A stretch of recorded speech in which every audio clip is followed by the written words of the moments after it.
ദീർഘദണ്ഡ നമസ്കാരം നിർലജ്ജോ ഗുരുസന്നിധൗ ശരീരം നർത്ഥം പ്രാണം ച സദ്ഗുരുഭ്യോ നിവേദയേത്. ഓം ഗുരുഭ്യോ നമഃ. ഓം ഗം ഗണപതയേ നമഃ. ഏകദന്തായ വിദ്മഹേ വക്രതുണ്ഡായ ധീമഹി തന്നോ ദന്തി പ്രചോദയാത്. ഓം ഗം ഗണപതയേ നമഃ. ബാലരവിദ്യുതിമിന്ദുകിരീടാം തുംഗഭുജാം നയനത്രയയുക്താം സ്മേരമുഖിം വരദാങ്കുശപാശാം ഭീതിഹരാം പ്രഭജേത് ഭുവനേശ്യോമേ. അരുണകിരണജാലേ രഞ്ജിതാസാവകാശ വിധൃതജപവടീകാ പുസ്തക വേദഹസ്ത അഭയവരകരാഢ്യാ പുല്ലകൽഹാര സംസ്ഥ നിവസതു ഹൃദി ബാലാ നിത്യകല്യാണശീലാമീ. ജാലാകരാളമത്യുഗ്രം നശേഷാസുരസൂദനം തൃശൂലം പാതുനോ ഭീതേർ. ഭദ്രകാളി നമസ്തുതേ കാളി കാളി മഹാകാളി. ഭദ്രകാളി നമസ്തുതേ കുലം ച കുലധർമ്മം ച മാം ച പാലയ പാലയാമി. നാരായണ നാരായണാഖില ഗുരോ ഭഗവൻ നമസ്തേ. നാരായണാഖില ഗുരോ ഭഗവൻ നമസ്തേ. നാരായണാഖില ഗുരോ ഭഗവൻ നമസ്തേ. ഓം നമോ നാരായണായ. ഓം നമോ നാരായണായ. ഓം നമോ നാരായണായ. ഓം നമോ ഭഗവതേ വാസുദേവായ. ഓം നമോ ഭഗവതേ വാസുദേവായ. ഓം നമോ ഭഗവതേ വാസുദേവായ. ശ്രീകൃഷ്ണായ പരബ്രഹ്മണേ നമഃ. ഹരി ഓം.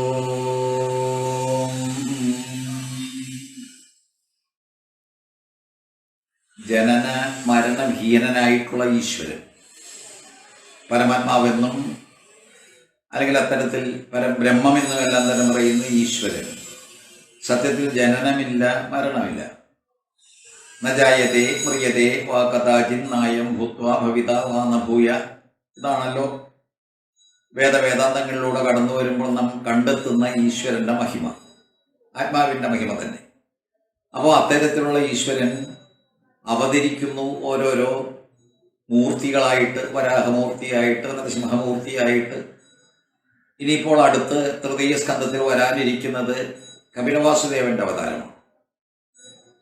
ഇവിടെയെല്ലാം തന്നെ ചിന്തിക്കേണ്ട ഒരു പ്രധാനപ്പെട്ട വിഷയം ആമുഖമായിട്ട് നമ്മൾ ചിന്തിച്ചുറപ്പിക്കുന്നില്ല എങ്കിൽ, പലവട്ടം നമ്മൾ പറഞ്ഞിട്ടുള്ളതാണെങ്കിൽ കൂടി അത് ആവർത്തിച്ച് ഉറപ്പിക്കാൻ ആഗ്രഹിക്കുന്നത്, നമ്മളെല്ലാവരും തന്നെ ഈ അവതാര സ്വരൂപങ്ങളെ ആശ്രയിക്കുന്നത് അവതാരമില്ലാത്ത, അതായത് ജനനമില്ലാത്ത, അതുകൊണ്ട് മരണമില്ലാത്ത, അതാണ് അപുനർഭവം എന്ന് കുന്തി ദേവി പറഞ്ഞത്. അപ്പോൾ എല്ലാ തരത്തിലും ജനനമില്ലാത്ത, അതുകൊണ്ട് മരണമില്ലാത്ത അമൃതം എന്ന് പറയുന്ന ഒരവസ്ഥയെ ആർജിക്കാൻ വേണ്ടിയിട്ടുള്ളൊരു പ്രയത്നമാണ് ഭാഗവതത്തിൽ ഉടനീളം നമ്മൾ കാണുന്നത്. അപുനർഭവം, അത് മറന്നു പോയിരുന്ന വാക്ക് വളരെയേറെ ശ്രദ്ധിക്കപ്പെടേണ്ട ഒന്നാണ്. അപുനർഭവം. പുനരിങ്ങനെ ജനനീജന ജഠരേ അധിവാസം പനിമാമല മകളതൻ വര വെറുതെ അരുളരുതേ എന്ന് പാടി നമ്മൾ പുകഴ്ത്താറുണ്ട്. അപ്പൊ അതേ രീതിയിലുള്ള പ്രാർത്ഥനകളിലുമെല്ലാം തന്നെ ഉൾക്കൊള്ളുന്ന ആത്മാവിന്റെ സ്വഭാവം, അല്ലെങ്കിൽ പരമാത്മ ചൈതന്യവുമായിട്ട് വിലയം പ്രാപിച്ചു കഴിഞ്ഞാൽ കിട്ടുന്ന ആ അവസ്ഥ, അതിനെയാണ് സമാധി എന്ന് പറയും. അത് തന്നെയാണ് മോക്ഷം, ജനിക്കാതിരിക്കുന്ന ഒരവസ്ഥ. അപ്പൊ അതിനെല്ലാം തന്നെ ഉപോത്ബലകമായിട്ട് നാം ഈ അവതാര സ്വരൂപങ്ങളെ കാണേണ്ടിയിരിക്കുന്നു. മുകളിൽ ഇരുന്ന, അഥവാ വൈകുണ്ഠത്തിന്റെ കാവൽക്കാരായിരുന്ന ജൈവജയന്മാർക്ക് അധപ്പതനം സംഭവിച്ചപ്പോൾ ജനിച്ചു എന്ന് പറയുമ്പോൾ അവർ ജനിക്കാതിരിക്കാനുള്ള വിദ്വേഷ ഭക്തിയാണ് വച്ചു പുലർത്തിയത്. ജനിക്കാതിരിക്കാൻ ഭക്തിക്ക് പകരമായിട്ടൊരു വിദ്വേഷ ഭക്തി. ഭാഗവതം പറയുന്ന വിരോധ ഭക്തി. അപ്പോൾ വിദ്വേഷഭക്തി ആയാലും വിരോധഭക്തി ആയാലും ആ ഭക്തി കൊണ്ട് സംജാതമാകുന്നത് നമുക്ക് ഗതി കിട്ടുന്നൊരവസ്ഥയാണ്. ഗതി കെട്ട ആ ജീവൻ ഗതി കിട്ടുന്ന ഒരവസ്ഥയിലേക്ക് പോകുന്ന ഭക്തിയാണ് ഇവർ പ്രകടിപ്പിച്ചത്. വിഷ്ണുവിനോട് കടുത്ത വിരോധം. അപ്പോൾ വിഷ്ണുവിൻ്റെ പാരിഷദന്മാരായിരുന്നിട്ട് കൂടി വിഷ്ണുവിനെ വാസ്തവത്തിൽ ആശ്രയിച്ചു കഴിഞ്ഞുകൂടിയ ഇവർ താഴത്തേക്ക് വന്നപ്പോൾ വിഷ്ണു വിദ്വേഷം നിമിത്തം അസുരന്മാരായി ഭവിക്കുകയും അല്ലെങ്കിൽ അത്തരത്തിൽ വിഷ്ണു വിദ്വേഷം വച്ചു പുലർത്തിക്കൊണ്ട് വിഷ്ണുവിൻ്റെ കൈ കൊണ്ട് തന്നെ മരിക്കാൻ ഇടവരുകയും ചെയ്യുന്ന അവതാര സ്വരൂപങ്ങളാണ്. എന്തിനു വേണ്ടി? അപ്പോൾ ആ ലക്ഷ്യമാണ് ഏറ്റവും പ്രധാനപ്പെട്ട സംഗതി. തിരിച്ചു പോകാനാണ്. വെറുതെ തിരിച്ചു പോക്കല്ല. എവിടെ ചെന്നാൽ പിന്നെ തിരിച്ചു വരേണ്ടതില്ലയോ അത്തരത്തിലുള്ള തിരിച്ചുപോക്കാണ്. അതാണ് കഴിഞ്ഞ ദിവസം പറഞ്ഞു നിർത്തിയത്. തിരിച്ചുപോക്ക്, അതിനെ സംബന്ധിച്ചുള്ളൊരു തിരിച്ചറിവ്, അതിനെ സംബന്ധിച്ചുള്ളൊരു വിവേകം, ചുരുക്കി പറഞ്ഞ നിത്യാനിത്യ വിവേകം. അപ്പോൾ സത്യമെന്ത് എന്നറിഞ്ഞുകൊണ്ട് അതിൽ വിലയം പ്രാപിക്കുന്ന മോക്ഷാവസ്ഥ, അത് മാത്രമാണ് ഈ പറയുന്ന ഭാഗവതത്തിലെ പ്രതിപാദ്യ വിഷയം. നമുക്കൊന്നുകൂടി കടക്കാം. ഏറ്റവും പ്രധാനപ്പെട്ട സംഗതി ഭാഗവതം ഉദ്ഘോഷിക്കുന്നത് ശ്രീമദ് ഭാഗവതം പുരാണതിലകം യത് വൈഷ്ണവാനാം ധനം. പിന്നെ പറഞ്ഞു പഠിപ്പിക്കുന്നത് യസ്മിൻ പാരമഹംസ്യം ഏകം അമലം ജ്ഞാനം പരം ഗീയതേ. അപ്പൊ എവിടെയാണോ വാസ്തവത്തിൽ പരമഹംസന്മാര് എന്ന് പറയുന്ന കൂട്ടർ അവർ പാടിപ്പുകഴ്ത്തിയ ജ്ഞാനം ഉടനീളം കാണുന്നത് അങ്ങനെയുള്ള ഭാഗവതം. അപ്പോൾ വൈഷ്ണവരുടെ ധനമാണ്. ശ്രേഷ്ഠമായിട്ടുള്ള ഈ പുരാണകൃതിയിൽ സർവത്ര നമ്മൾ കാണുന്നത് പരമഹംസന്മാരുടെ അവർ അനുഭവിച്ച ജ്ഞാനത്തിൻ്റെ പ്രതിപാദനം ആണ്. യസ്മിൻ പാരമഹംസ്യം ഏകമമലം ജ്ഞാനം പരം ഗീയതേ. അപ്പോൾ ഇവിടെ 2-3 കാര്യങ്ങൾ നമ്മൾ ഉറപ്പിച്ചിട്ട് ഈ കപിലവാസുദേവന്റെ കഥയിലേക്ക് എത്തിയില്ല എങ്കിൽ വീണ്ടും നമ്മൾ ഇങ്ങനെ പോകും. ഒരർത്ഥശൂന്യമായിട്ടുള്ളൊരു യാത്ര എന്നുള്ള മട്ടിലേക്ക് ആകാതിരിക്കാൻ വേണ്ടിയിട്ട് നമ്മൾ ഈ പരമഹംസൻ നമ്മൾ പലപ്പോഴും പറഞ്ഞിട്ടുള്ളതാണ്, കേട്ടിട്ടുള്ളതാണ്, പഠിക്കാൻ ശ്രമിച്ചിട്ടുള്ളതാണ്. പക്ഷേ അത് ഒരു വാചക കസരത്തിന് വേണ്ടിയിട്ടുള്ളൊരു പഠനമായി കഴിഞ്ഞാൽ ഒരു ഉപയോഗമില്ല. നേരെ മറിച്ച് ഹംസം എന്ന് പറയുന്ന പദവിയിലേക്ക് എത്തിക്കഴിഞ്ഞാൽ മാത്രമേ ഹംസൻ, അയാൾ പരമഹംസൻ ആയി തീരുന്നുള്ളൂ. ഇവിടെ ശ്രദ്ധിക്കേണ്ട ഒരു വിഷയം, വരാഹാവതാരത്തിൽ തുടങ്ങിയ ഭാഗവതം, നിങ്ങൾ ഒരിക്കൽ കൂടി ഞാൻ മുമ്പ് പറഞ്ഞിട്ടുള്ള ഈ സംഗതി നല്ലപോലെ മനസ്സിൽ ഇട്ട് താലോലിക്കണം. വരാഹാവതാരത്തിൽ തുടങ്ങിയ ഈ ഭാഗവതം ഏകാദശ സ്കന്ധത്തിൽ 13-ാമത്തെ അധ്യായത്തിൽ ഇതേ 18-ാമത്തെ ശ്ലോകത്തിലാണ് ഹംസാവതാരം കാണുന്നത്. അപ്പൊ എന്താ ലക്ഷ്യം? നിങ്ങൾ വരാഹാവതാരത്തിൽ തുടങ്ങിക്കൊള്ളൂ, പക്ഷെ ഒരിക്കലും നിങ്ങൾ ഇടയ്ക്ക് നിൽക്കരുത്. ഏകാദശ സ്കന്ധത്തിൽ ഭഗവാൻ ശ്രീനാരായണൻ തന്നെ പ്രത്യക്ഷപ്പെട്ട് ഹംസരൂപത്തിൽ അവതരിച്ച് സനകാദികളുടെ സംശയ നിവൃത്തി വരുത്തി കൊടുക്കുന്ന ആ അവതാര സ്വരൂപമാണ് ശ്രേഷ്ഠം, ഹംസത്തിന്റെ അവതാരം. അപ്പൊ ഇവിടെ പരമഹംസൻ എന്ന് പറഞ്ഞാൽ ഹംസസ്വരൂപനായിട്ട് മാറുമ്പോഴേ ഹംസം പരമഹംസം എന്നുള്ള രീതിയിലേക്ക് വരുമ്പോൾ മാത്രമേ പരമഹംസൻ ആകുന്നുള്ളൂ. ഇവിടെ നമ്മൾ കേൾക്കാനിരിക്കുന്ന പ്രധാനപ്പെട്ട മറ്റൊരു അവതാരം കപിലന്റെ ആ വാസുദേവ സ്വരൂപം സാക്ഷാൽ വിഷ്ണുവിന്റെ അവതാരം. അദ്ദേഹത്തെ പരമഹംസൻ ആയിട്ടാണ് നാം പഠിക്കുന്നത്. പരമഹംസൻ ഭാഗവതത്തിലെ ആദ്യത്തെ അവതാരം വരാഹാവതാരം എന്ന് പറയുന്ന പോലെ ഭാഗവതത്തിലെ ആദ്യത്തെ പരമഹംസനായിട്ട് നമുക്ക് കപിലനെ തന്നെ കാണണം. അദ്ദേഹത്തിന്റെ അവതാരത്തിലേക്ക് കടക്കുന്നതിന് മുമ്പ് അദ്ദേഹം വാസ്തവത്തിൽ ജനിക്കുന്നത് എങ്ങനെയെന്ന് ഭാഗവതം തന്നെ പറയുന്നുണ്ട്. അരണിയിൽ അരണിക്കോല് അഗ്നി ജ്വലിപ്പിച്ച് അല്ലെങ്കിൽ ജനിപ്പിക്കാൻ ഉപയോഗിക്കുന്ന ആ വിറകിന്റെ കഷ്ണം, അതിൽ അടങ്ങിയിരിക്കുന്ന അഗ്നിക്ക് സദൃശനായി ഭഗവാൻ ഈശ്വരൻ ഇങ്ങനെ അവതരിക്കുകയാണ് കർദമ പ്രജാപതിയുടെ സന്തതിയായി ദേവഹൂതിയിലൂടെ. അപ്പൊ അവിടെ അവതരിക്കുന്ന അദ്ദേഹം പരമഹംസൻ എന്ന് എന്തുകൊണ്ട് പറഞ്ഞു? അല്ലെങ്കിൽ പരമഹംസ പദവി അദ്ദേഹത്തിന് എങ്ങനെ കിട്ടി? ജന്മനാ സിദ്ധനും യോഗ്യനുമാണ് ഭഗവാന്റെ അവതാരം എന്നുള്ള വിശേഷണവും. അപ്പൊ എല്ലാ തരത്തിലും ഈ ഹംസ പദവി കിട്ടാൻ കാരണം അരണിക്കൽ കോലുകൾ പോലെ, അരണിക്കോലുകൾ എന്ന് പറയുമ്പോൾ അഗ്നിയെ ജ്വലിപ്പിച്ച് അല്ലെങ്കിൽ അഗ്നിയെ ജനിപ്പിക്കാൻ ഉതകുന്ന 2 കഷ്ണങ്ങളാണ്. ഇവിടെ ദേവഹൂതി എന്നും അതുപോലെ തന്നെ കർദമ പ്രജാപതി എന്നും പറയുന്ന ഭാര്യാഭർത്താക്കന്മാർ 2 അരണിക്കോലുകൾ പോലെ അവരുടെ ദൈനംദിന ദാമ്പത്യ ജീവിതം, അവരുടെ ഗൃഹസ്ഥാശ്രമ ജീവിതം അരണിക്കോലുകൾ പോലെ ഇങ്ങനെ പ്രവർത്തിച്ചപ്പോൾ അത് കടഞ്ഞ് അതിലൂടെ ജ്വലിച്ച ഒരഗ്നി ആയിട്ടാണ് നമ്മൾ കപിലവാസുദേവനെ കാണുന്നത്. ഇതാണ് പരമഹംസവാദം, അഗ്നി. അപ്പോൾ ശരിക്കും ജ്വലിക്കുന്ന അഗ്നി എന്ന് പറയുമ്പോൾ ജ്ഞാനത്തിന്റെ ശക്തമായിരിക്കുന്നൊരു ഭാവം, അതിന്റെ പ്രഭാവവും നിസ്സാരമല്ല. അങ്ങനെ അരണിക്കോലുകൾ കടഞ്ഞെടുക്കുമ്പോൾ കിട്ടുന്ന അഗ്നിക്ക് സദൃശമായി ദേവഹൂതി കർദമ ദമ്പതിമാർക്ക് ജനിക്കുന്നു ഭഗവാൻ എന്ന്. ഇവിടെ കുറെ കാര്യങ്ങൾ കൂടി നമ്മൾ ഉപോത്ബലകമായിട്ട് അടിസ്ഥാനപരമായിട്ട് നമ്മൾ ഇട്ടിട്ട് വേണം മുന്നോട്ട് പോകാൻ. കപിലവാസുദേവന്റെ കഥ മനുകർദമ സംവാദ പര്യന്തം പര്യവസാനിക്കുന്ന സപ്താഹവേദിയിലെ ആദ്യത്തെ ദിവസത്തെ പാരായണ ഭാഗങ്ങൾ മനുകർദമ സംവാദ പര്യന്തം.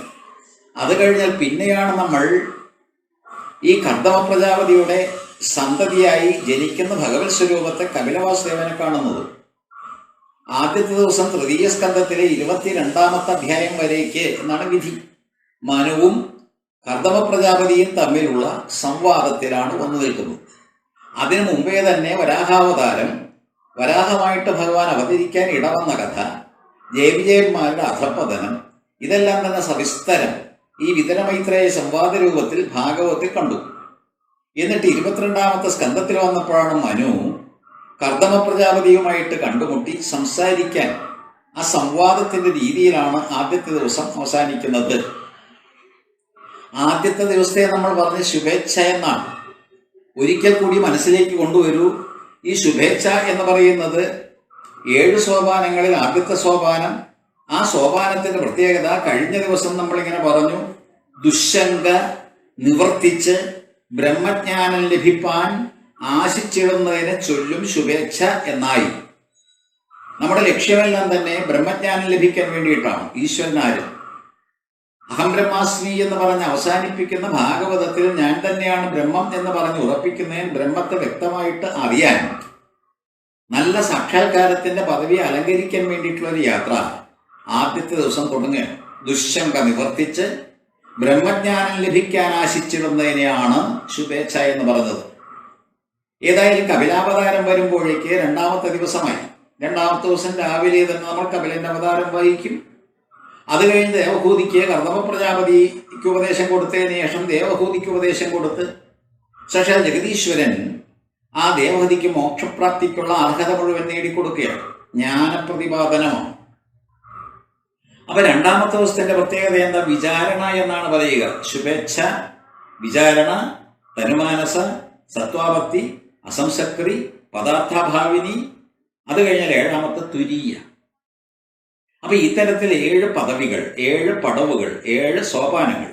അതിൽ 2-ാമത്തെ ദിവസം കപിലവാസുദേവനെ അവതരിപ്പിക്കുന്ന ആ രംഗം കടന്നു വരുന്നത് വിചാരണ എന്ന് പറയുന്ന രംഗത്താണ്. 2-ാമത്തെ സോപാനം. അതിനെപ്പറ്റി നിർവചിച്ചിരിക്കുന്നു നോക്കൂ. സാധുക്കൾ ചൊല്ലും ആത്മജ്ഞാനാദി ശാസ്ത്രാദിയെല്ലാം വേദിക്കാൻ ശ്രമിച്ചുകൊള്ളുന്നത് വിചാരണ. നല്ല രീതിയിലാണ് അതിന്റെ ഡെഫിനിഷൻ. സാധുക്കൾ ചൊല്ലും ആത്മജ്ഞാനാദി ശാസ്ത്രാദിയെല്ലാം. ഈ ആത്മജ്ഞാനം, ആത്മാവിനെ പറ്റി വിശദമായി അറിവ് കിട്ടാൻ വേണ്ടിയിട്ടുള്ള ശാസ്ത്രങ്ങളെല്ലാം തന്നെ സാധുക്കൾ പറഞ്ഞിട്ടുള്ളത്. സാധു എന്ന് പറയുന്നത് സാധിച്ചവരാണ്. സന്യാസി ശ്രേഷ്ഠന്മാര്, ഋഷിവൈദ്യന്മാര്. അപ്പോൾ നമ്മുടെ പുരാണപ്രസിദ്ധരായിട്ടുള്ള തപസ് ആചരിച്ചുകൊണ്ട് കാര്യങ്ങൾ നേടിയിട്ടുള്ളവർ, സാധിച്ചവർ. അപ്പൊ എന്താണ് നേടേണ്ടത്? ആ നേട്ടങ്ങളെല്ലാം തന്നെ കൈവരിച്ച സാധനയിലൂടെ സാധ്യമായിട്ടുള്ള സംഗതികൾ സാധിച്ചെടുത്തവരെയാണ് സാധു എന്ന് പറയുക. സാധുക്കളിലും ആത്മജ്ഞാന ശാസ്ത്രാദിയെല്ലാം വേദിക്കാൻ. മുൻപ് നമ്മുടെ മുൻഗാമികളായിട്ടുണ്ടായിരുന്ന പൗരാണികാചാര്യന്മാരും വൈദികരും വേദവിത്തുക്കളും ബ്രഹ്മവിത്തുക്കളുമായിട്ടുള്ള അനവധി ആ സുകൃതികളെല്ലാം തന്നെ പറഞ്ഞു തന്നിട്ടുള്ള ശാസ്ത്രാദികളെല്ലാം തന്നെ അറിയാൻ, അത് മനസ്സിലാക്കാൻ വേണ്ടി കുത്തിയിരുന്നു കൊണ്ട് ശ്രദ്ധിച്ച് ശ്രവിച്ചുകൊള്ളുന്നത്, കേൾക്കുന്നത് വിചാരണ. അപ്പോൾ അവിടെ ശ്രവണം എന്ന് പറയുന്നത് യശ്രണ്ണൻ പ്രപഠൻ വിചാരണപരോ എന്ന് പറയുന്ന ഭാഗവത ഭാഷയിൽ തന്നെ വെറും മെക്കാനിക്കൽ യാന്ത്രികമായിട്ടുള്ള ശ്രവണമല്ല. ശ്രവണമനന നിധിധ്യാസനം എന്ന വേദാന്തികൾ പറയുന്ന രീതിയിൽ തന്നെ ശക്തമായിട്ടുള്ളൊരു ശ്രവണം, അത് നമ്മുടെ ഉള്ളിലേക്ക് കടന്നു ചെല്ലത്തക്ക, കടത്തി വിടുന്ന രീതിയിലുള്ളൊരു ശ്രവണം. ആ ശ്രവണത്തിലൂടെ മനനം ചെയ്ത് അത് അരക്കിട്ടുറപ്പിക്കാനുള്ള ഒരു പ്രത്യേക രീതി ആ ശ്രവണം എന്ന് പറയുന്ന ആദ്യത്തെ പടിക്കുണ്ട്.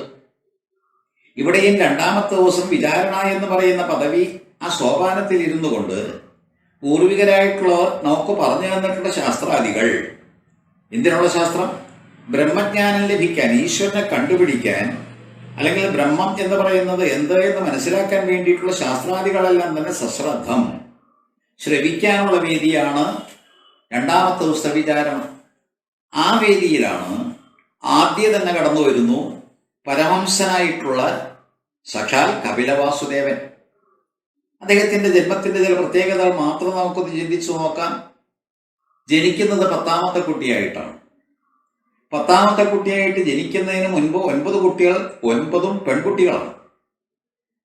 സ്ത്രീ എന്ന ഉള്ള ശബ്ദം തന്നെ നമ്മൾ ഭാഗവതത്തിൽ കാണുന്നത് പ്രകൃതി, ഏതൊരു പുരാണം എടുത്താലും പ്രകൃതിയെ ആണ് സ്ത്രീ ശബ്ദം കൊണ്ട് വിവക്ഷിക്കുന്നത്. പ്രകൃതി എന്ന് പറയുന്ന മായ, അവിദ്യയാകട്ടെ വിദ്യയാകട്ടെ, ആ മായ എന്ന് പറയുന്ന ഭഗവതി, ആ സ്ത്രീ ശബ്ദം കൊണ്ട് ഭഗവതിയെയും, അതുപോലെ സ്ത്രീ ഭാവം ഭക്തിയുടെ ഭാവമാണ്. മഹാത്മ്യത്തിൽ നമ്മൾ കണ്ടത് അത്തരത്തിലാണല്ലോ. അപ്പൊ ഈ എല്ലാ തരത്തിലും ഭക്തി എന്ന് പറയുന്ന സ്ത്രീ അത് വാസ്തവത്തിൽ 9 പെൺകുട്ടികളായിട്ട് ആദ്യം ജനിക്കുന്നു കർദമ പ്രജാപതിയുടെ സന്തതികളായി ദേവഹൂതിയിലൂടെ. അങ്ങനെ ജനിച്ച 9 പേരും ശ്രവണം, കീർത്തനം, വിഷ്ണുസ്മരണം, പാദസേവനം, അർച്ചനം, വന്ദനം, ദാസ്യം, സഖ്യം, ആത്മനിവേദനം എന്ന് പറയുന്ന 9 ശ്രേണികളാണ്. ഇത് കേൾക്കാനിരിക്കുന്നത് പ്രഹ്ലാദന്റെ മുഖത്ത് നിന്നാണ്. പക്ഷെ അതിനു മുമ്പേ തന്നെ നമ്മൾ പ്രാവർത്തിക തലത്തിൽ കാണുന്നു, ആദ്യം തന്നെ ഈ അവതാര സ്വരൂപമായിരിക്കുന്ന കപിലവാസുദേവൻ പ്രത്യക്ഷപ്പെടാതെ, ജനിച്ചു പോരാതെ, അതിന്റെ മുന്നോടിയായിട്ട് 9 പെൺകുട്ടികൾ ഇങ്ങനെ പോരുകയാണ്. ആദ്യത്തെ സന്തതികൾ 9ഉം പെൺകുട്ടികളാണ്. അവർ ഭക്തിയുടെ നവധാ ഭാവങ്ങളാണ്. അല്ലെങ്കിൽ ഭക്തിയുടെ ഓരോ പടികളും ഓരോ സ്ത്രീരത്നങ്ങളായിട്ട് ഇങ്ങനെ ജനിച്ച് പടിപടിയായിട്ട് ശ്രവണം കേട്ട്, കീർത്തിച്ച്, ശ്രവണം കീർത്തനം സ്മരിച്ച്, അങ്ങനെ കേട്ട് അതെല്ലാം തന്നെ കീർത്തിച്ച്, അത് വാസ്തവത്തിൽ സ്മരിച്ച്, ശ്രവണം കീർത്തനം വിഷ്ണുസ്മരണം, ആ വിഷ്ണുവിന്റെ പാദസേവനം അനുഷ്ഠിച്ച്, ആ ഈശ്വരൻ ഒരു മൂർത്തിഭാവത്തിൽ കണ്ട് അദ്ദേഹത്തിന്റെ പാതാരവിന്ദങ്ങളെല്ലാം തന്നെ പൂജിച്ചർച്ചിച്ച്, ശ്രവണം കീർത്തനം വിഷ്ണുസ്മരണം പാദസേവന അർച്ചനം വന്ദിച്ച്, ദാസ്യം, അല്ലയോ ഭഗവാനെ നിന്റെ ദാസനാണ് ഞാനെന്ന് പറഞ്ഞുകൊണ്ട്, അന്യതാ ശരണം നാസ്തി എന്നുള്ള മട്ടിൽ യജമാന സ്വരൂപത്തിലുള്ള ഈശ്വരന്റെ ദാസനാണ് എന്നിങ്ങനെ പറഞ്ഞുകൊണ്ട് ആ ദാസഭാവം സ്വീകരിച്ചുകൊണ്ട് ഭക്തൻ മാറുന്ന രംഗം. ശ്രവണം കീർത്തനം വിഷ്ണുസ്മരണം പാദസേവനം അർച്ചനം വന്ദനം ദാസ്യം, അതേഴ് കൂട്ടുകാരായി കെട്ടിപ്പിടിച്ചുകൊണ്ട് നിൽക്കുക. എത്രമാത്രം അടുത്തു എന്ന് നോക്കൂ. അങ്ങനെ ഈശ്വരനുമായിട്ട് സാമീപ്യം, സായുജ്യ പദവി അലങ്കരിക്കാൻ വേണ്ടിയിട്ടുള്ള കെട്ടിപ്പിടുത്തം, ആശ്ലേഷിച്ച് കേൾക്കുന്ന ഒരവസ്ഥയിലേക്ക് എത്തുന്നതാണ് സഖി എന്ന് പറയുന്ന ഭാവത്തിലേക്ക്. അങ്ങനെ എത്തിയിട്ടാണ് ആത്മസമർപ്പണം, നീയും ഞാനും തമ്മിൽ വ്യത്യാസമില്ലാത്ത രീതിയിലേക്ക് ഇഴുകിച്ചേരുന്ന ആത്മസമർപ്പണം. ഈ 9ഉം ഭക്തിയുടെ 9 പടികളാണ്. അപ്പൊ ഇത്തരത്തിൽ 9 പടികൾ താണ്ടിയിട്ട് 10ാമത് ആരെ കിട്ടും? നമുക്ക് യാതൊരു തർക്കവുമില്ലാതെ തന്നെ പറയാൻ പറ്റും, ഈശ്വരനെ. അപ്പൊ ഈശ്വരനെ കിട്ടാനുള്ള ഉപാധിയായിട്ടുള്ള ഭക്തിയുടെ 9 തട്ടുകൾ 9 സ്ത്രീരത്നങ്ങളായി വിശേഷിപ്പിച്ച്, അത് ശ്രവണാദികൾ, ഈ നവതാ ഭക്തിമാർഗങ്ങൾ അത് അവലംബിച്ചുകൊണ്ട് ഒടുവിൽ ആത്മസമർപ്പണം സാധിച്ചപ്പോൾ ഈശ്വരനെ കിട്ടി എന്നുള്ളതാണ് ഈ കഥാഗോളത്തിലെ ഈ അവതാരത്തിന്റെ മഹിമ. അപ്പോൾ നമ്മളെ സംബന്ധിച്ചിടത്തോളം ഏറ്റവും ശ്രദ്ധേയമായിരിക്കുന്ന ഒരു സംഗതി, ഈശ്വരനെ നമുക്ക് ലഭിക്കണമെങ്കിൽ തീർച്ചയായിട്ടും ശ്രവണാദി ആ നവതാ ഭക്തിമാർഗത്തെ അവലംബിച്ചുകൊണ്ട് ആ 9 പടികൾ താണ്ടിയാൽ 10ാമത്തെ അവതാര സ്വരൂപമായിട്ട് ഈശ്വരനെ കിട്ടും, യാതൊരു സംശയവും വേണ്ട. അപ്പൊ എല്ലാ തരത്തിലും നമ്മളെ സംബന്ധിച്ചിടത്തോളം ഈ കഥാഗോളം വിചാരണ എന്ന് പറയുന്ന 2ാമത്തെ ദിവസം കുത്തിയിരുന്നുകൊണ്ട് ശാസ്ത്രാദികൾ അഭ്യസിപ്പിക്കുന്ന ഒരു ഭക്തന്റെ, അല്ലെങ്കിൽ ഒരു ജിജ്ഞാസുവിന്റെ, അയാളുടെ പടികൾ കടന്നു കയറ്റമാണ്. പതുക്കെ പതുക്കെ പടികളെല്ലാം തന്നെ കയറിയിട്ട് ഒടുവിൽ സാക്ഷാൽ ജഗദീശ്വരനെ പ്രത്യക്ഷപ്പെടുത്തുകയാണ്. ആരാണ് പ്രത്യക്ഷപ്പെടുത്തിയത്? കർദമൻ.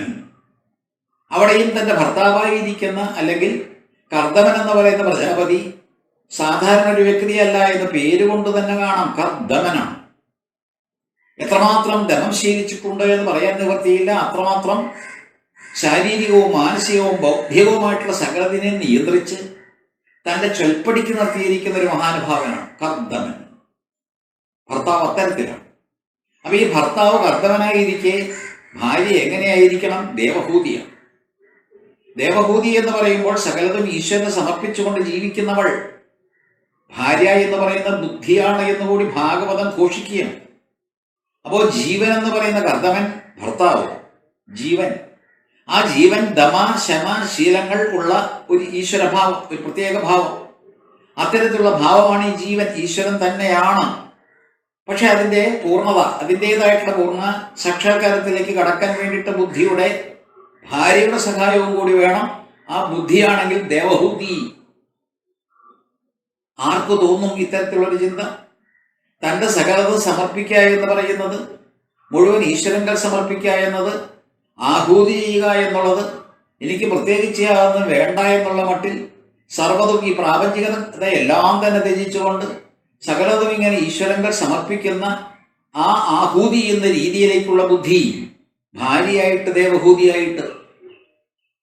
അപ്പൊ ദേവഹൂതിയുടെ ഭാവവും കർദമ പ്രജാപതിയുടെ ഭാവവും ഒരേ ശരീരത്തിൽ തന്നെയുള്ള ശമതമങ്ങൾ ശീലിച്ച ജീവന്റെ പ്രത്യേകതയും അതുപോലെ ബുദ്ധിയുമാണെന്ന് ചിന്തിക്കണം. കേട്ടുകൊണ്ടിരിക്കുന്ന ഭാഗവത ഭക്തന്മാര് അവർ ദേവഹൂതിയെയും അതുപോലെ കർദമ പ്രജാപതിയെയും വേറെ വേറെ കാണാതെ, എന്നിൽ തന്നെയാണ് ഈ പറയുന്ന കർദമ പ്രജാപതി, ഞാനാണ് ഈ കർദമ പ്രജാപതി, ഞാൻ എന്ന് പറയുന്ന ജീവനാണ് ഈ കർദമ പ്രജാപതി, ശരീരത്തിൽ അന്തർഗതമായിട്ട് ജീവിത ആയോധനത്തിൽ ഏർപ്പെട്ടിരിക്കുന്ന ജീവൻ എന്ന് പറയുന്ന ഞാനാണ് ഈ കർദമ പ്രജാപതി, ആ കർദമ പ്രജാപതിയുടെ, ഞാൻ എന്ന് പറയുന്ന ജീവന്റെ ബുദ്ധി എന്ന് പറയുന്ന ആ ഭാവം മാത്രമാണ് ദേവഹൂതി എന്ന് പറയുന്നത് പത്നി. ആ ബുദ്ധിയുടെ സവിശേഷമായിരിക്കുന്ന സ്വഭാവം കൊണ്ട് ഈശ്വരോന്മുഖമായിട്ടുള്ള മനസ്സും ഈശ്വരാർപ്പണ ബുദ്ധിയും ആയതുകൊണ്ട് അതിൽ വാസ്തവത്തിൽ നമുക്ക് ഈശ്വരാവതാരം സാധിക്കുന്നു എന്ന്. എത്ര ഉത്കൃഷ്ടമായിട്ടുള്ള പ്രതീകങ്ങളാണ്! ഈ കർദമനായാലും ദേവഹൂതിയായാലും ചിന്തിച്ചു നോക്കൂ. കർദമനായാലും ദേവഹൂതിയായാലും വളരെ ഉദാത്തമായിട്ടുള്ള പ്രതീകങ്ങളാണ്. അതിലൂടെയാണ് ഈ പറയുന്ന കപില വാസുദേവന്റെ അവതാരം. അപ്പോൾ രണ്ടാമത്തെ ദിവസത്തെ ശുഭേച്ഛ എന്ന് പറയുന്ന രീതി, അവിടെ നമ്മൾ പൂർവികർ സമ്പാദിച്ചു വച്ചിരിക്കുന്ന ശാസ്ത്രാദികളെല്ലാം തന്നെ അഭ്യസിക്കുന്ന, അതെല്ലാം തന്നെ ശ്രവിക്കുന്ന, ശ്രദ്ധയോടുകൂടി കേട്ട് പഠിക്കുന്ന, ആ രണ്ടാമത്തെ ദിവസം നമ്മൾ കണ്ടുമുട്ടുന്ന ദേവഹൂതി എന്ന് പറയുന്ന സ്വയംഭുവനുവിന്റെ പെൺമക്കളിലൊരുത്തി. ആ പെൺമക്കളിലൊരുത്തി വേൾക്കുന്നത് കർദമൻ എന്ന് പറയുന്ന പ്രജാപതിയെ. ചിന്തിച്ചു നോക്കൂ. കർദമൻ എന്ന് പറയുന്നത് വന്യവയോധികനാണ്. എത്രമാത്രം പ്രായമുണ്ട് എന്ന് പറയാൻ നിവൃത്തിയില്ലാത്തത്ര. വളരെയേറെ പ്രായം ചെന്ന അധികരിച്ച ഒരു വയസ്സൻ എന്ന് പറയാം. ഈ മനു എന്ന് പറയുന്ന സ്വയംഭൂ മനു, ബ്രഹ്മദേവന്റെ വലംഭാഗത്ത് നിന്ന് സ്വയം ജനിച്ച മനുഷ്യന്റെ പൂർവികനായിരിക്കുന്ന സ്വയംഭൂ മനു തന്റെ മകളെ വേടി കഴിച്ചു കൊടുക്കാൻ ആഗ്രഹിച്ചത് കർദമനാണ് എന്ന് പറയുമ്പോൾ അതിൽ അടങ്ങിയിരിക്കുന്ന രഹസ്യവും കൂടി ചിന്തിക്കണം. ഏതെങ്കിലും ഒരു യൗവനയുക്തയായിരിക്കുന്ന തരുണീരത്നത്തിന്റെ അച്ഛൻ ഇത്തരത്തിൽ ചിന്തിക്കുമോ? ഇന്നത്തെ കാലഘട്ടത്തിലായാലും ഏതൊരു കാലഘട്ടത്തിലായാലും തന്റെ മകൾ സുന്ദരിയാണ്, സ്വരൂപയാണ്, അങ്ങനെയുള്ള മകൾക്ക് ഒരു വയസ്സൻ ഭർത്താവായിട്ട് വരണമെന്ന് ആഗ്രഹിക്കുന്ന സ്വയംഭൂമനുവിന്റെ ചിന്ത ഒന്ന് ആലോചിച്ചു നോക്കൂ. നമ്മൾ അതിനെ വികലം എന്ന് പറയും, പക്ഷെ അല്ല. അവിടെ വാസ്തവത്തിൽ സകലതും അവിടെ ഉൾക്കൊണ്ടിട്ടുണ്ട്. എന്താ കാര്യം? തന്റെ മകൾ കന്യാദാനം ചെയ്യാൻ താൻ ആഗ്രഹിക്കുന്ന തന്റെ മകൾക്ക് കൈപിടിക്കാൻ, അല്ലെങ്കിൽ ആരുടെ കയ്യിൽ ഏൽപ്പിക്കണമെന്ന് സ്വയംഭൂമനുവിന് സ്വന്തമായിട്ട് ദൃഢമായിട്ടുള്ളൊരു നിശ്ചയമുണ്ട്. അയാൾ യോഗ്യനായിരിക്കണം. അപ്പൊ ഇന്നത്തെ ചിന്താഗതിയും ഇതും തമ്മിലൊന്ന് താരതമ്യപ്പെടുത്തി നോക്കൂ. ഭർത്താവ് ആരായിരിക്കണം? യോഗ്യനായിരിക്കണം. യോഗ്യൻ എന്ന് പറയുമ്പോൾ യോഗമുള്ളവൻ എന്ന് പറയുമ്പോൾ യോഗയുള്ളവൻ എന്ന് പറയുമ്പോൾ ഈശ്വരനായിട്ട് താതാത്മ്യം പ്രാപിച്ചവൻ. ശമതമശീലത്തിലൂടെയല്ലാതെ യമനിയമാദികളിലൂടെയല്ലാതെ അത്തരത്തിൽ അങ്ങേറ്റത്തിന് നിയന്ത്രണം സാധിക്കാതെ പ്രകൃതിയെ അതിജീവിക്കാതെ എങ്ങനെ ഈശ്വരലാഭം ഉണ്ടാകും? അപ്പൊ ഇവിടെ കർദമ പ്രജാപതി എന്ന് പറയുന്ന തന്റെ മകൾക്ക് ഭർത്താവായിട്ട് വരേണ്ട വ്യക്തിത്വം വളരെ ശ്രേഷ്ഠനാണ്, യോഗ്യനാണ്. എന്തുകൊണ്ടും യോഗ്യനാണ് എന്ന് പറയാൻ കാരണം തന്റെ മകൾ എന്ന് പറയുന്ന ബുദ്ധിയായിട്ട് ഇദ്ദേഹത്തിൽ വർത്തിക്കേണ്ട, ഭാര്യാപദം അലങ്കരിക്കേണ്ട ദേവഹൂതിക്ക് അനുയോജ്യനായിട്ടുള്ള വരൻ ഈ വന്ധ്യവയോധികൻ തന്നെ, ഈ കർദമ പ്രജാപതി തന്നെ ഉറപ്പിച്ചിട്ടാണ് അദ്ദേഹവുമായിട്ട് സംവദിക്കാൻ തൃതീയ സ്കന്ധത്തിലെ 22-ാമത്തെ അധ്യായത്തിൽ മനു പോകുന്നത്, സ്വയംഭൂമനു. സ്വയംഭൂവിന്റെ സന്തതികൾ എല്ലാവരും തന്നെ ഇങ്ങനെ പ്രത്യേകതയുള്ളവരാണ്. ആകൂതിയായാലും പ്രസൂതിയായാലും. 3 പെൺമക്കളുടെ കഥയെടുത്താൽ പ്രസൂതിയെ വിവാഹം കഴിക്കുന്നത് അല്ലെങ്കിൽ വിവാഹം കഴിച്ചു കൊടുക്കുന്നത് ദക്ഷ പ്രജാപതിക്കാണ്. രുചി പ്രജാപതിക്ക് ആകൂതിയെ വിവാഹം കഴിച്ചു കൊടുക്കുന്നുണ്ട്. എല്ലാം ശ്രേഷ്ഠന്മാരായിട്ടുള്ള പ്രജാപതിമാർക്കാണ്. അവരിലൂടെ സന്തതിജാലങ്ങൾ ഇങ്ങനെ വളർന്നു വരണം, അല്ലെങ്കിൽ ജനിച്ചു വീഴണം. പ്രകൃതിയെ മുഴുവൻ ഇവരുടെ പരമ്പര ഉണ്ടാകണമെന്ന് കരുതിയിട്ടാണ് മനു എന്ന് പറയുന്ന മനുഷ്യന്റെ പൂർവികൻ തന്റെ 3 പെൺമക്കൾക്ക് അനുയോജ്യരായിട്ടുള്ള വരന്മാരെ കണ്ടുപിടിച്ചത്. അത് പെൺകുട്ടികളുടെ കഥ. ഇതേ രീതിയിൽ തന്നെ ആണുങ്ങളുടെ അല്ലെങ്കിൽ ആൺമക്കളുടെ കഥയെടുത്താൽ ഉത്താനപാദന്റെ കഥ ഇത് അടുത്ത് തന്നെ വരാനിരിക്കുന്നു. സാധാരണ മനുഷ്യൻ, അതായത് ഈ ശ്രേഷ്ഠമതികളായിട്ടുള്ള സ്വയംഭുവനുവിന് ശതരൂപയ്ക്കും ജനിച്ച ആൺമക്കളിൽ ഒരാളുടെ പേര് ഉത്താനപാദൻ എന്നിട്ടിട്ട് പ്രതീകാത്മകമായിട്ടുള്ള പേരുകൊണ്ട് വളരെയേറെ അർത്ഥവത്തായിട്ടുള്ള സംഗതി നമ്മളെ പഠിപ്പിക്കുകയാണ്. ഉത്താനപാദന്മാരാണ് നമ്മളെല്ലാം. തലകിഴക്കണം തൂക്കുകാരാണോ എന്ന്, തല നേരെ നിൽക്കാത്തവരാണോ എന്ന് പറഞ്ഞാൽ പ്രകൃതിയോട് ആകൃഷ്ടരാണ്. അതിന് വിരുദ്ധമായിട്ട് ഈശ്വരന് വാസ്തവത്തിൽ നേരെ നമ്മൾ പോകാൻ മടിക്കുന്നവരുമാണ്. ഈശ്വരോന്മുഖരല്ല. അങ്ങനെ ഈശ്വരോന്മുഖരാകാതെ പ്രകൃതിക്ക് വശംവതരായിട്ട് തലകിഴക്കണം തൂക്കായിട്ടുള്ള ഒരു വ്യക്തിക്കാണ് ഉത്താനപാദൻ എന്ന് പേരിട്ടത്. ഇവിടെ ഒന്നുകൂടി നമ്മൾ ചിന്തിച്ചുറപ്പിക്കണം. നമ്മൾ ജനിച്ചു വീഴുന്ന രീതി മാത്രമല്ല, നമ്മൾ ജനിച്ചു വീഴുന്നത് തലകിഴക്കണം തൂക്കായിട്ട്. അത് മാത്രമല്ല, നമ്മൾ ശരീരാന്തർഗതമായിട്ട് സവിശേഷമായിരിക്കുന്ന ത്രിനാഡികളില് അനേകായിരം നാഡികളുള്ള കൂട്ടത്തിൽ ത്രിനാഡികൾ എന്ന് പറയുമ്പോൾ സുഷുമ്നയും ഇടയും പിങ്കളയും, ആ ത്രിനാഡികളിൽ ഏറ്റവും ശ്രേഷ്ഠമായിരിക്കുന്ന മധ്യനാഡി സുഷുമ്ന എന്ന് പറയുന്ന ആ നാഡി, അതിന്റെ പര്യവസാന വേളയിൽ ചെന്ന് കിടക്കുന്ന കുണ്ടലിനി എന്ന് പറയുന്ന സർപ്പത്തെ നമ്മൾ കാണുന്ന തലകിഴക്കണം തൂക്കായിട്ടാണ്. അതിലാണ് ജീവൻ എന്ന് ഭാഗവതം ഉദ്ഘോഷിക്കുകയാണ്. ശരീരം കൊണ്ട് കിടക്കുന്ന നമ്മൾ എല്ലാവരുടെയും ഉള്ളിൽ കഴിഞ്ഞുകൂടുന്ന ജീവൻ ഇപ്രകാരം തലകിഴക്കണം തൂക്കായിട്ടുള്ള പാമ്പിന്റെ നടുവിൽ ഇങ്ങനെ കഴിഞ്ഞുകൂടുകയാണ്. തലകിഴക്കണം തൂക്ക് തന്നെ. അതിനെ 3 ചുറ്റായിട്ട് പറയുമ്പോൾ 3 ചുറ്റ് അകാരോകാരം അകാരങ്ങളും തല താഴത്തേക്കും വാല് മുകളിലേക്കുമായിട്ട് വരുമ്പോൾ അത് രണ്ടും കൂടി ഒരു അരയും. അങ്ങനെ 3 ചുറ്റ എന്ന് വിശേഷിപ്പിച്ചുകൊണ്ട് യോഗീശ്വരന്മാര് നല്ലൊരു ചിത്രീകരണവും നടത്തി. വിദ്യയാണത്.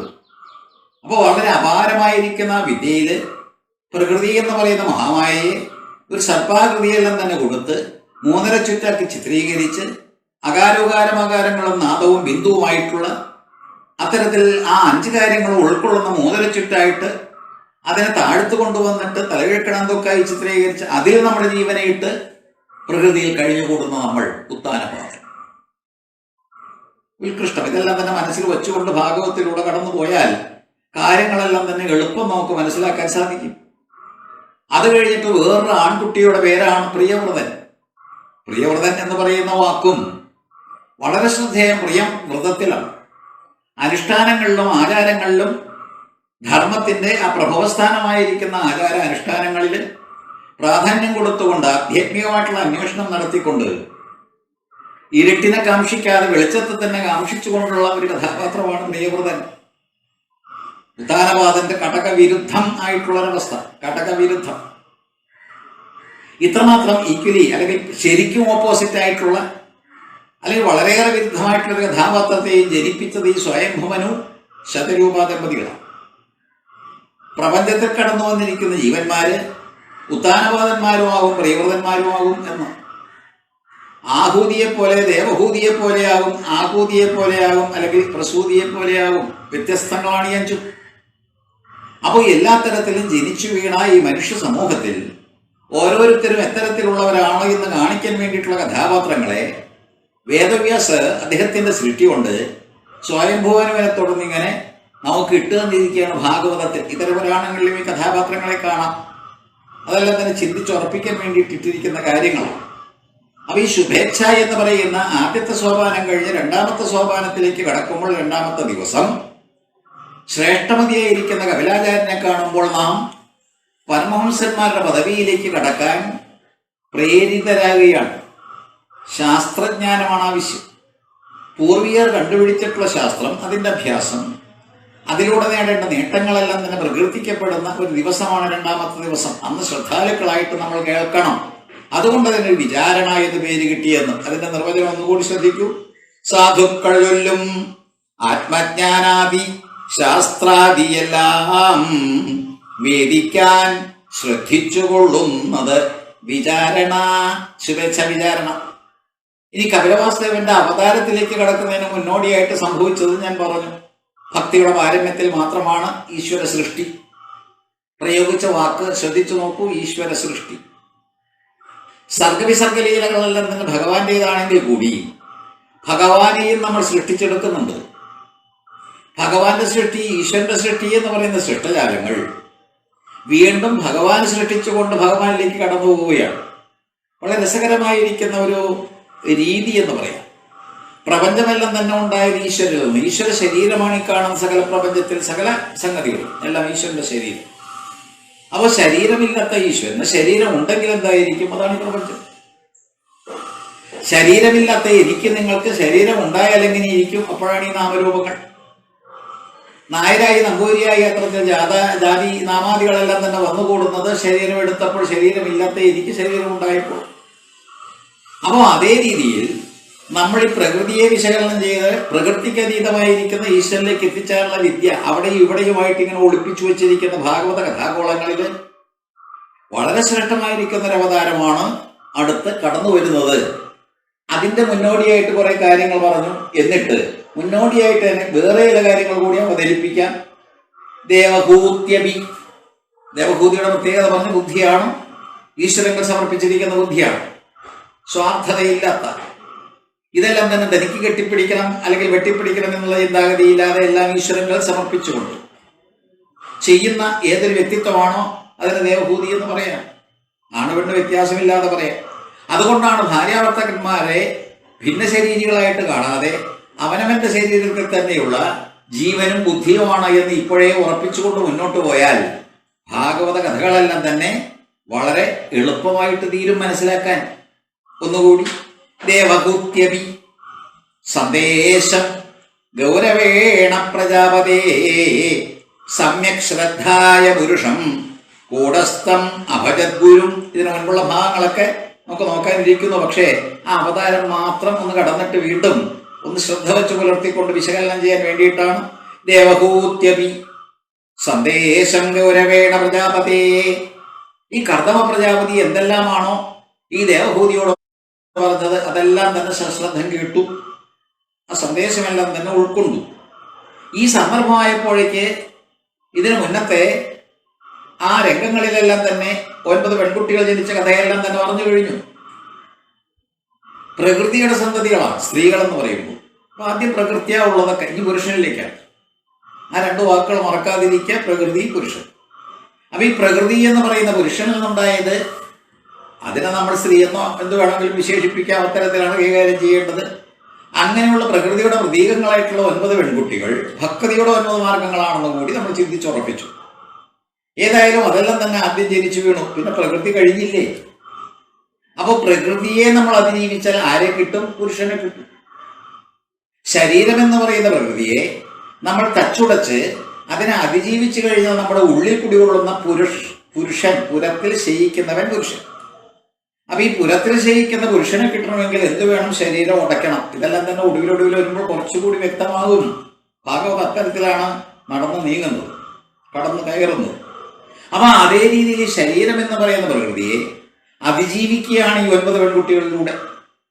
എന്നിട്ട് ആത്മസ്വരൂപമായിരിക്കുന്ന പുരുഷനെ കൂടസ്ഥം അഭജദ്ഗുരും, ഈ ദേവഹൂതി എന്ന് പറയുന്ന ബുദ്ധി അഥവാ ഈ ജീവന്റെ സന്തസഹചാരിണിയായിരിക്കുന്ന ഭാര്യ എന്ന് പറയുന്ന ബുദ്ധി സമ്യക് ശ്രദ്ധായ, വളരെ നല്ല ശ്രദ്ധ വച്ചു പുലർത്തിക്കൊണ്ട് പുരുഷം കൂടസ്ഥം അഭജദ്ഗുരും. കൂടസ്ഥൻ എന്ന് പറയുന്ന ശരീരം അന്തർഗതം. കൂടം ശരീരം, ത്രികൂടം ശരീരം.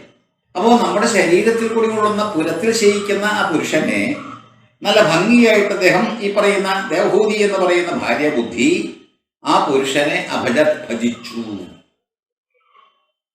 എന്തെല്ലാം കാര്യങ്ങളാണ് ഇവിടം വരേക്ക് പറഞ്ഞതെന്നൊന്ന് ശ്രദ്ധിച്ചാൽ ഞാൻ പറഞ്ഞു തുടങ്ങിയ ആമുഖവും അടിസ്ഥാനവും ആ നല്ലപോലെ ഊട്ടി ഉറപ്പിച്ചാൽ ഈശ്വരനെ കിട്ടണമെന്ന ആഗ്രഹമുണ്ടോ എങ്കിൽ എന്താണ് ചെയ്യേണ്ടത് എന്ന് ഭാഗവത്തിന്റെ തുടക്കത്തിൽ തന്നെ ഇങ്ങനെ പ്രസ്താവിച്ച് അടിത്തറവാകുകയാണ്.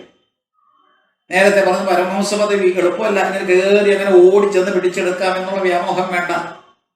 പക്ഷെ ഈ പരമഹംസ പദവി അലങ്കരിക്കുന്ന, നമ്മൾ കാണാനിരിക്കുന്ന അല്ലെങ്കിൽ ജനിക്കാനിരിക്കുന്ന കപിലവാസുദേവനെ മനസ്സിലാക്കാൻ ശ്രമിക്കുമ്പോഴാണ് എങ്ങനെ അത് സംഭവിച്ചു. ഇതെല്ലാം തന്നെ മാറ്റങ്ങളെല്ലാം തന്നെ വരുന്നത് ഒരു വ്യക്തിയിലാണ്. ആ വ്യക്തി മറ്റാരുമല്ല, അത് കർദമ പ്രജാപതിയാണ്. ദേവഹൂതി എന്ന് പറയുന്ന ഒരു കഥാപാത്രത്തെ കൊണ്ടുവന്നിട്ടു എന്ന് മാത്രം. അത് ബുദ്ധിയാണെങ്കിൽ ഈ ദേവഹൂതി കർദമ പ്രജാപതിയിൽ നിന്ന് വ്യതിരിക്തമല്ല, വ്യത്യസ്തമല്ല. എൻ്റെ ബുദ്ധി എന്നിൽ നിന്ന് വ്യത്യസ്തമാണ്, ഞാനെന്ന് പറയുന്ന ജീവനിൽ നിന്ന് വ്യതിരിക്തമാണ്. അതേ രീതിയിൽ ചിന്തിക്കുമ്പോൾ രണ്ടും ഒന്നല്ലേ? അപ്പൊ ഈ ബുദ്ധി എന്ന് പറയുന്ന ദേവഹൂതിയും ഈ പറയുന്ന ജീവൻ എന്ന് പറയുന്ന കർദമ പ്രജാപതിയും ഒരേ ശരീരത്തിലുള്ള ആ രണ്ട് ഭാവങ്ങൾ അത് ഒന്നിൽ തന്നെ എന്ന് വരുമ്പോൾ രണ്ടായിട്ട് നിൽക്കുന്ന അവസ്ഥ അത് പ്രകൃതിജന്യമാണ്. ആ പ്രകൃതിയെ 9 പെൺകുട്ടികളിലൂടെ അതിജീവിച്ചു ഭക്തിയിലൂടെ പാരമ്യത്തിൽ എത്തിയപ്പോൾ 9 കുട്ടികൾ ജനിച്ചു കഴിഞ്ഞപ്പോൾ ഈ കാണുന്ന പ്രപഞ്ചത്തെയും പ്രകൃതിയും എല്ലാം തന്നെ തരണം ചെയ്തിട്ട് ഇരിക്കുന്ന ഒരവസ്ഥയിലാണ് ഭർത്താവായിരിക്കുന്ന കർദമ പ്രജാപതി അദ്ദേഹത്തിന്റെ ആ അറിവും അദ്ദേഹത്തിന്റെ പ്രാഗൽഭ്യവും ഇതെല്ലാം തന്നെ വിശേഷേണ പ്രദർശിപ്പിച്ചുകൊണ്ട് ഭാര്യയ്ക്ക് ഉപദേശം കൊടുത്തതിന്റെ അടിസ്ഥാനത്തിൽ ദേവഹൂത്യപി സന്ദേശം ഗൗരവേണ പ്രജാപതേ സമ്യക് ശ്രദ്ധായ പുരുഷം കൂടസ്ഥം അഭജത് ഗുരും. കൂടസ്ഥം ശരീരത്തിന്റെ ഉള്ളിലുള്ളത്, പുരുഷൻ കുലത്തിൽ ശയിക്കുന്നത്, ഗുരു ശ്രേഷ്ഠമായ ശരീരാന്തർഗതമായിട്ടുള്ള ഈശ്വരൻ. ഗുരു വായു എന്നെല്ലാം തന്നെ പറയുമ്പോൾ ഗുരുവിനെ ജീവൻ എന്ന് തന്നെ കാണണമെന്ന് ഒരിക്കൽ ഞാൻ പറഞ്ഞു എന്നാണ് എൻ്റെ ഓർമ്മ. ഗുരുവായൂർ എന്നുള്ള ആ വാക്ക് അത് അപഗ്രഥിച്ചുകൊണ്ട് ഗുരു എന്ന് പറഞ്ഞാൽ ജീവനാണ്, ഗുരു ബൃഹസ്പതിയാണ്. അപ്പോൾ ഗുരു ബൃഹസ്പതിയാണെങ്കിൽ വ്യാഴനാണെങ്കിൽ അദ്ദേഹത്തെ ജീവൻ എന്ന് കൂടി പറയും ഗുരു. അപ്പോൾ തൻ്റെ ശരീരാന്തർഗതമായിട്ടുള്ള പുരുഷനെ അത് ജീവനാണ്, അത് ഗുരുവാണ്. അപ്പോൾ എല്ലാ തരത്തിലും അങ്ങനെയുള്ള ഈശ്വരനെ ഭജിച്ചു ദേവഹൂതി. എപ്പോഴാണ് ചെയ്തത് എന്ന് കൂടി മറക്കരുത്. 9 പെൺകുട്ടികൾ ജനിച്ച് ഭക്തിയുടെ പാരമ്യത്തിലെത്തി ആ നവവിധ ശ്രേണികളുമെല്ലാം തന്നെ തരണം ചെയ്തിരിക്കുമ്പോഴാണ് കൂടസ്ഥനെ കണ്ടുമുട്ടുന്നത്. തന്റെ ശരീരാന്തർഗതമായിട്ടുള്ള ഈശ്വര സർവഭൂതാനാം ഹൃദയശേ അർജുന തിഷ്ഠതി എന്ന് പറയുന്ന ആ പ്രയോഗത്തില് ആ അടിസ്ഥാനപരമായിട്ടുള്ള തത്വത്തിലേക്ക് ഉള്ളിലേക്ക് കടന്ന് ഈ പറയുന്ന ഹൃദയാന്തർവാസിയായിരിക്കുന്ന ഈശ്വരനെ, പുരുഷനെ, ഗുരുവിനെ, ജീവനെ ഭജിച്ചു. ദേവഹൂത്യപി സന്ദേശം ഗൗരവേണ പ്രജാപതേ സമ്യക് ശ്രദ്ധായ പുരുഷം കൂടസ്ഥം അഭജത് ഗുരും. അടുത്ത ആ ശ്ലോകത്തില് തസ്യാം ബഹുധിതേ കാലേ, കുറെ കാലം അങ്ങനെ കഴിഞ്ഞു. അതായത് ഒരു പ്രത്യേക തപസ്സെന്ന് പറയാം, സാധന. അങ്ങനെ ഉപാസനയിൽ ഏർപ്പെട്ട് തന്റെ ഉള്ളിൽ കുടികൊള്ളുന്ന കൂടസ്ഥനായിട്ടുള്ള ഈശ്വരനെ അങ്ങനെ ധ്യാനിച്ചുകൊണ്ട് കുറെ കാലം കഴിഞ്ഞപ്പോൾ തസ്യാം ബഹുതിഥേ കാലേ ഭഗവാൻ മധുസൂദന, സാക്ഷാൽ വിഷ്ണു ഈശ്വരൻ എന്ന് മാത്രം. ആ ഈശ്വരൻ എന്ത് ചെയ്തു? കർദമം വീര്യം അവന്നോ. ഈ കർദമ പ്രജാപതിയുടെ വീര്യം, ആ വീര്യം എന്നുള്ള വാക്കിൽ തന്നെ ഒരു വീര്യമുണ്ട്. വീര്യം എന്ന് പറയുന്നത് രേതസ്, ഒരു പുരുഷന്റെ രേതസ്, സൃഷ്ടിയുടെ വൈഭവം എല്ലാം തന്നെ ഉൾക്കൊള്ളുന്ന ചൈതന്യവത്തായിട്ടുള്ള സംഗതി. ആ വീര്യം, കർദമ പ്രജാപതിയുടെ ആ വീര്യം, കാർദമം വീര്യമാപന്നോ ജജ്ഞേ. അവിടെ ജനിപ്പിക്കുന്ന ആരെയാണ്? അഗ്നിരിവ, അഗ്നിയെ പോലെ അവിടെ ജനിപ്പിക്കുകയാണ്. ഇവദാരുണി. നമ്മൾ സാധാരണ അരണിക്കോലുകളുടെ കാര്യം നേരത്തെ പറയാൻ കാരണം ഈ ശ്ലോകമാണ്. അപ്പൊ ഈ അരണിക്കോലിൽ അടങ്ങിയിരിക്കുന്ന അഗ്നിയെ പോലെ ഈ പറയുന്ന കാലം കുറെ അതിക്രമിച്ചപ്പോൾ ധ്യാനനിഷ്ഠയായിട്ട് യോഗനിഷ്ഠയായിട്ട് വർത്തിക്കുന്ന കർദമ പ്രജാപതിയുടെ പത്നി ദേവഹൂതി ജനിപ്പിച്ചു. ആരെ? അതാണ് ഈ പറയുന്ന സാക്ഷാൽ മധുസൂദനന്റെ അവതാരമായിട്ടുള്ള കപിലവാസുദേവനെ. അപ്പൊ ഇത്തരത്തിലുള്ള ഒരു അവതാരത്തിന്റെ മുന്നോടിയായിട്ട് എന്തെല്ലാം കാര്യങ്ങളാണ് നിർവഹിച്ചത്. അങ്ങനെ ഒരു സന്തതി ഉണ്ടായാൽ അതിനെ അവതാരം എന്ന് പറയാം. അവതാരം എന്നു മാത്രമല്ല, അദ്ദേഹത്തെ നമ്മൾ കൂട്ടിച്ചേർത്ത് വായിക്കുന്നത് പരമഹംസൻ എന്നുകൂടിയാണ്. കപിലവാസുദേവൻ, വാസുദേവ ശബ്ദം ചേർത്തു. അപ്പോൾ കപിലനെ വാസുദേവൻ സാക്ഷാൽ വിഷ്ണുവിന്റെ അവതാരമായിട്ട് പറഞ്ഞത് മാത്രമല്ല, ആദ്യത്തെ പരമഹംസനായിട്ട് ഭാഗവതത്തിൽ കാണുകയാണ്. സത്യത്തിൽ യസ്മിൻ പാരമഹംസ്യമേകം അമലം ജ്ഞാനം പരം ഗീയതേ എന്ന് പറയുന്ന ഭാഗവതത്തിൽ പരമഹംസന്മാരെ പറ്റിയുള്ള പഠനമാണ് ഏറ്റവും പ്രധാനപ്പെട്ട വിഷയം. ഈ പഠനം എന്തിനെന്ന് ചോദിച്ചാൽ നമ്മളും ഈ പറഞ്ഞ പരമഹംസന്മാരാകാൻ വേണ്ടിയിട്ട് പ്രേരണ, പ്രചോദനം. അപ്പോൾ നമുക്കെല്ലാവർക്കും തന്നെ നല്ലൊരു പ്രചോദനം കിട്ടിയിട്ട് നമ്മളെല്ലാവരും തന്നെ വെറും ജീവന്മാരായിട്ട് ഇവിടെ നടക്കരുത്, നമ്മളെല്ലാവരും തന്നെ പരമഹംസന്മാരാകണം എന്ന ഒരു ചിന്ത ഇവിടെ കടത്തിക്കൊണ്ടുവരികയാണ്. ഇനി അതിനെപ്പറ്റി ഒന്നുകൂടി നമുക്ക് ആലോചിക്കേണ്ടതുണ്ട്. ബ്രഹ്മമാം തന്നെ താനേ മറന്നത് അജ്ഞാനങ്ങൾ. ആദ്യത്തെ സോപാനം അജ്ഞാനത്തിൻ്റെത്, ആദ്യത്തെ അജ്ഞാനം തന്നെ. ഒന്നും അറിഞ്ഞുകൂടാതെ ആദ്യം നമ്മൾ തപ്പിത്തടഞ്ഞിരിക്കുന്ന ആദ്യത്തെ സോപാനം ഈശ്വരൻ താനാണെന്നുള്ള ബോധമില്ലായ്മ. പലവട്ടം ഇങ്ങനെ ആവർത്തിച്ച് പറയുന്നത് ഓർപ്പിക്കണം. കേട്ടുകൊണ്ടിരിക്കുന്നവരും പറയുന്ന ഞാനും എല്ലാം തന്നെ ബ്രഹ്മസ്വരൂപമാണ് എന്നുള്ള ബോധമില്ലായെങ്കിൽ നമ്മളെല്ലാവരും അജ്ഞാനികളാണ്. ഭാഗവതം പറയുന്ന ഞാനും ഭാഗവതം കേൾക്കുന്ന നിങ്ങളും അജ്ഞാനികളായിട്ടിരുന്നിട്ട് എന്തേ കാര്യം? അപ്പൊ ആദ്യത്തെ സോപാന അജ്ഞാനം ഇരുന്നോട്ടെ, ആദ്യ ഇരുട്ടിൽ തന്നെയാണ് നമ്മൾ ജനിച്ചത്. അത് കഴിഞ്ഞാൽ ബ്രഹ്മത്തെ കാണാനില്ല എന്നുള്ളത് ആവരണം ശൂന്യം. ഇങ്ങനെ ഓടി നടന്നിട്ട് ബ്രഹ്മത്തെ കാണാനില്ല, എങ്ങും കാണാനില്ല, ഇങ്ങനെ ആല പറഞ്ഞു നടക്കുന്നത് ആവരണം എന്ന് പറയുന്നത്. ആവരണം അജ്ഞാനത്തിന്റെ ഒരു മുഖമാണ്. ഇത് നല്ലപോലെ ഒന്ന് ഓടി ഉറപ്പിക്കണം. കാരണം ജയവിജയന്മാർ ജ്ഞാനവൈരാഗ്യങ്ങൾ ആയിരുന്നു. ജ്ഞാനവൈരാഗ്യങ്ങളായിരുന്ന ജയവിജയന്മാര് വൈകുണ്ഠത്തിന്റെ കാവൽക്കാരായിട്ട് നിൽക്കുമ്പോൾ ഭഗവാന്റെ പാർഷദന്മാര് അവർ ജ്ഞാനവൈരാഗ്യങ്ങളായതുകൊണ്ടാണ് ഭക്തിയുടെ മൂർത്തിമൽഭാവമായിരിക്കുന്ന ഈശ്വരനും അവിടെ വർത്തിച്ചത്. ഭക്തിയുടെ ഉത്കടമായിരിക്കുന്ന ഒരു ഭാവത്തെ സൃഷ്ടിച്ചെടുക്കാൻ ജ്ഞാനവൈരാഗ്യങ്ങളും അതുപോലെ തത്തുല്യ പ്രഭാവത്തോടുകൂടി അവിടെ ഉണ്ടായിരിക്കണം. അതായിരുന്നു അവിടുത്തെ സ്ഥിതി. പക്ഷെ ഒരു സുപ്രഭാതത്തിൽ ഈ ജ്ഞാനവൈരാഗ്യങ്ങളായിരുന്ന ഈ ജയവിജയന്മാര് ജ്ഞാനത്തിന്റെ ആ രീതിയെല്ലാം തന്നെ വിട്ട് അജ്ഞാനത്തിന്റെ ഭാവത്തിലേക്ക് വന്നത് എന്തുകൊണ്ടാ? ഭേദബുദ്ധി വന്നതുകൊണ്ടാണ്. ആ ഭേദബുദ്ധി വന്നതുകൊണ്ട് ശനകാദികളെ തടഞ്ഞതുകൊണ്ട് അവർ ജ്ഞാനമെല്ലാം തന്നെ ചോർന്നു പോയിട്ട് അജ്ഞാനികളായിട്ട് മാറിയപ്പോൾ ഒരാൾ ആവരണമായി, മറ്റേയാൾ വിക്ഷേപമായി. എന്താ വിക്ഷേപം? ഞാനൊരു ജീവൻ എന്ന തോന്നൽ, ഞാൻ വെറൊരു ജീവൻ, അങ്ങനെ തോന്നിക്കഴിഞ്ഞാൽ അതിന്റെ പേര് വിക്ഷേപം. അപ്പൊ ഈ ആവരണ വിക്ഷേപങ്ങൾ തന്നെയാണ് ജ്ഞാനവൈരാഗ്യങ്ങളുടെ മറുപുറം. ജ്ഞാനവൈരാഗ്യങ്ങൾ വരുമ്പോൾ ജ്ഞാനത്തിന്റെ ഉത്കടമായിരിക്കുന്ന അങ്ങേറ്റത്തെ ഒരു പ്രത്യേക ഭാവമാണ് ഭക്തിയാണെങ്കിൽ ഉജ്ജ്വലിക്കും. ഭക്തിയുടെ കഷ്ടസ്ഥിതിക്ക് കാരണം ജ്ഞാനവൈരാഗ്യങ്ങളുടെ ദീനതയായിരുന്നല്ലോ. അപ്പൊ അതേ രീതിയിൽ നമ്മൾ ഭക്തിജ്ഞാനങ്ങൾ വൈരാഗ്യത്തോടൊപ്പം അതെല്ലാം തന്നെ ഉജ്ജ്വലമായിട്ട് പ്രകാശിക്കണമെങ്കിൽ നമ്മളിൽ അജ്ഞാനം തീരെയില്ലാതെയാകണം. അജ്ഞാനമില്ലാതെയായി വരുമ്പോൾ ആവരണ വിക്ഷേപങ്ങളകന്നു പോകും. അപ്പോൾ ജ്ഞാനവൈരാഗ്യങ്ങൾ വീണ്ടും നമ്മളിലേക്ക് കടന്നു വരും. അപ്പൊ അജ്ഞാനത്തിന്റെ സ്ഥാനത്ത് ജ്ഞാനം വരും. ഭക്തി ജ്ഞാന വൈരാഗ്യങ്ങൾ എന്ന് പറയുന്ന പോലെ അജ്ഞാനം, ആവരണം, വിക്ഷേപം ഇത്യാദികൾ പോയിട്ടുണ്ടെങ്കിൽ നമ്മളും വാസ്തവത്തിൽ ഒരു പ്രകാശത്തിലേക്ക് കടക്കുന്നു, വിജ്ഞാനത്തിലേക്ക്. ആ വിജ്ഞാനത്തിന്റെ പ്രതീകമാണ് കപിലവാസുദേവൻ.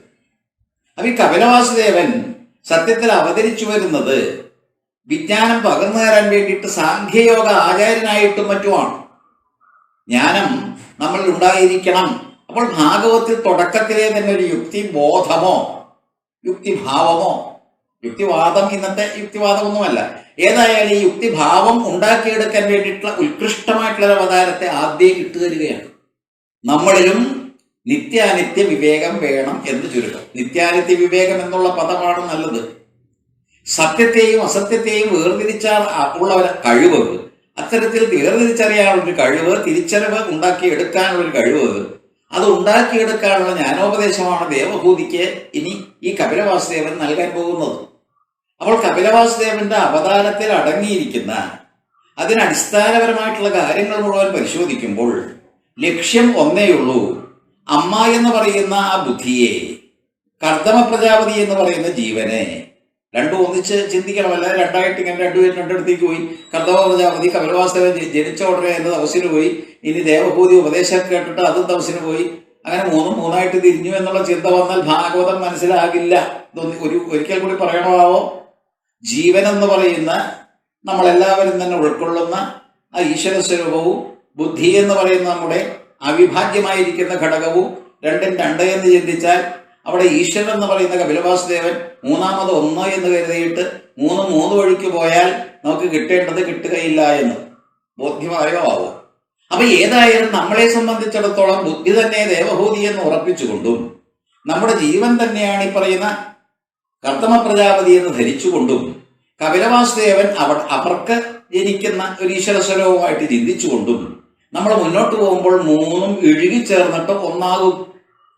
അല്ലാതെ കർത്തവ പ്രജാപതി വേറെ എങ്ങോട്ടേക്കോ തപസ്സിൽ പോയി മകൻ ജനിച്ചു കഴിഞ്ഞപ്പോൾ അതേ നീ നോക്കോ മകനെ ഏൽപ്പിച്ചു അമ്മയുടെ ഭാരം എന്നൊക്കെയാണ് നമ്മൾ ഭാഗവത്തിലൂടെ കേൾക്കുന്നത്. അമ്മയുടെ ഭാരം, അപ്പൊ ബുദ്ധി എന്ന് പറയുന്ന ഭാര്യ ഇപ്പോൾ അമ്മയായിട്ട് മാറി. അമ്മയുടെ ഭാരമെല്ലാം തന്നെ ഭർത്താവ് ഉപേക്ഷിച്ചു. എന്നിട്ട് മകൻ എന്ന് പറയുന്ന കപിലവാസുദേവനെ ഏൽപ്പിച്ചു. ഇത് പ്രാപഞ്ചിക ധർമ്മങ്ങൾക്ക് കൊള്ളാം. പക്ഷേ പാരത്രികമായിരിക്കുന്ന ആധ്യാത്മികമായിട്ടുള്ള വിഷയത്തിൽ ഇത് നമുക്ക് ഒട്ടും ഗുണം ചെയ്യില്ല. ഇത് ഉറപ്പിച്ചിട്ട് വേണം അങ്ങോട്ട് കടക്കാൻ വേണ്ടിയിട്ടെന്നാണ് ഞാൻ ഇതെല്ലാം തന്നെ പറയുന്നത്. മനസ്സിലാകുന്നുണ്ടോ? അപ്പോ നമ്മളെല്ലാവരും ജീവനും കൊണ്ട് കിടക്കുന്നത് ബുദ്ധി എന്ന് പറയുന്ന സവിശേഷമായിട്ടുള്ള ശക്തിവിശേഷത്തെ ഭാര്യയായിട്ട് സ്വീകരിച്ചുകൊണ്ട് ആ ബുദ്ധിയെ വേണ്ട രീതിയിൽ വിനിയോഗിച്ചുകൊണ്ട് ദേവഹൂതി എന്ന് പറയുമ്പോൾ ഈശ്വരാർപ്പണ ബുദ്ധി എന്ന് തന്നെ, വേറൊന്നും പ്രയോഗിക്കാനില്ല, ഈശ്വരാർപ്പണ ബുദ്ധി. അപ്പോൾ ജീവന് വേണ്ടത് ഈശ്വരാർപ്പണ ബുദ്ധിയാണ് എന്ന് വന്നു. അപ്പോൾ തമ്മിൽ വേർതിരിയാൻ പാടില്ല. അങ്ങനെ വരുമ്പോൾ ഈശ്വരാർപ്പണ ബുദ്ധി വരുമ്പോൾ നമുക്ക് പ്രകൃതിയെ അതിജീവിച്ച് 9 പെൺകുട്ടികളൊക്കെ ഉണ്ട്. അത് പ്രാകൃതമായിരിക്കുന്ന ജീവിതത്തിൽ നമുക്ക് കിട്ടുന്ന പ്രതിഫലം എന്ന് പറയാം. അപ്പൊ അതെല്ലാം തന്നെ കഴിഞ്ഞിട്ട് നമ്മൾ എത്തിച്ചേരുന്നത് കപിലവാസുദേവന്റെ അവതാരത്തിലാണ്, ഈശ്വര ദർശനത്തിലാണ്, സാക്ഷാത്കാരം. ഈ സാക്ഷാത്കാര പദവിയിലേക്ക് എത്തുമ്പോൾ ബുദ്ധിയുടെ ആ സ്ഥാനം ഒന്ന് നോക്കൂ. ആ ബുദ്ധിക്ക് ഈ കപിലവാസുദേവൻ ഉപദേശം കൊടുക്കുന്നു എന്ന് പറഞ്ഞാൽ അമ്മയ്ക്ക് കൊടുക്കുന്നത് എന്ന് ചിന്തിക്കരുത്, കർദമ പ്രജാപതിയുടെ ഭാര്യയ്ക്ക് എന്ന് ചിന്തിച്ചാൽ അതൊക്കെ വേറെ കൂറ് ഒന്നു. അതെല്ലാം തന്നെ വിട്ടിട്ട് ബുദ്ധിയെ ഒന്നുകൂടി ശക്തം ആക്കുന്ന രീതിയിലേക്ക് എത്തുകയാണ്. ശമതമശീലത്തിലൂടെ യമനിയമാദികളിലൂടെ ഈ യോഗ ആചാരങ്ങളെല്ലാം തന്നെ അല്ലെങ്കിൽ യോഗ അനുഷ്ഠാനങ്ങളെല്ലാം തന്നെ നിർവഹിച്ചുകൊണ്ട് ആ ബുദ്ധിക്ക് സവിശേഷമായിരിക്കുന്ന ഒരു ശക്തി സംജാതമാകുമ്പോൾ ഈശ്വരന്റെ ദർശനം കിട്ടുന്നു. എന്താ ഈ പറയുന്ന പതഞ്ജലിയുടെ യോഗസൂത്രത്തിൽ തുടങ്ങിയതെന്താ? അഥാ യോഗാനുശാസനം യോഗചിത്തവൃത്തി നിരോധ. അതെങ്ങനെ നിരോധിക്കണം? അഭ്യാസ വൈരാഗ്യഭ്യം തന്നെ നിരോധ. അഭ്യാസം എന്താണ്? യമനിയമാസന എന്നെല്ലാം തന്നെ പറഞ്ഞുകൊണ്ട് ആ അഷ്ടാംഗ യോഗം ഇതെല്ലാം തന്നെ പറഞ്ഞു കൊടുത്തിട്ട് എന്താ പറഞ്ഞത്? തഥാദൃഷ്ടസ്വരൂപാവസ്ഥാനം. അപ്പൊ യോഗത്തിനൊരു ലക്ഷ്യമുണ്ട്. അത് ഭക്തി യോഗമായാലും ജ്ഞാനയോഗമായാലും കർമ്മയോഗമായാലും രാജയോഗമായാലും ഏതൊരു യോഗമായാലും യോഗത്തിന് ഒരേ ഒരു ലക്ഷ്യം മാത്രമേ ഉള്ളൂ, യോഗം യോജിക്കുക എന്ന് മാത്രമേ ഉള്ളൂ. തഥാദൃഷ്ടസ്വരൂപേ അവസ്ഥാനം. അപ്പോ നമ്മുടെ ഈ സ്വരൂപം, ആത്മസ്വരൂപം, നമ്മൾ ആര് എന്നുള്ളൊരു ബോധ്യം, ആ ബോധതലം ഉണരാൻ വേണ്ടിയിട്ടുള്ള യാത്രയാണിത്. ഈ കഥയിലും അത് മാത്രമേ ഉള്ളൂ, വിട്ടുപോകരുതെന്ന്.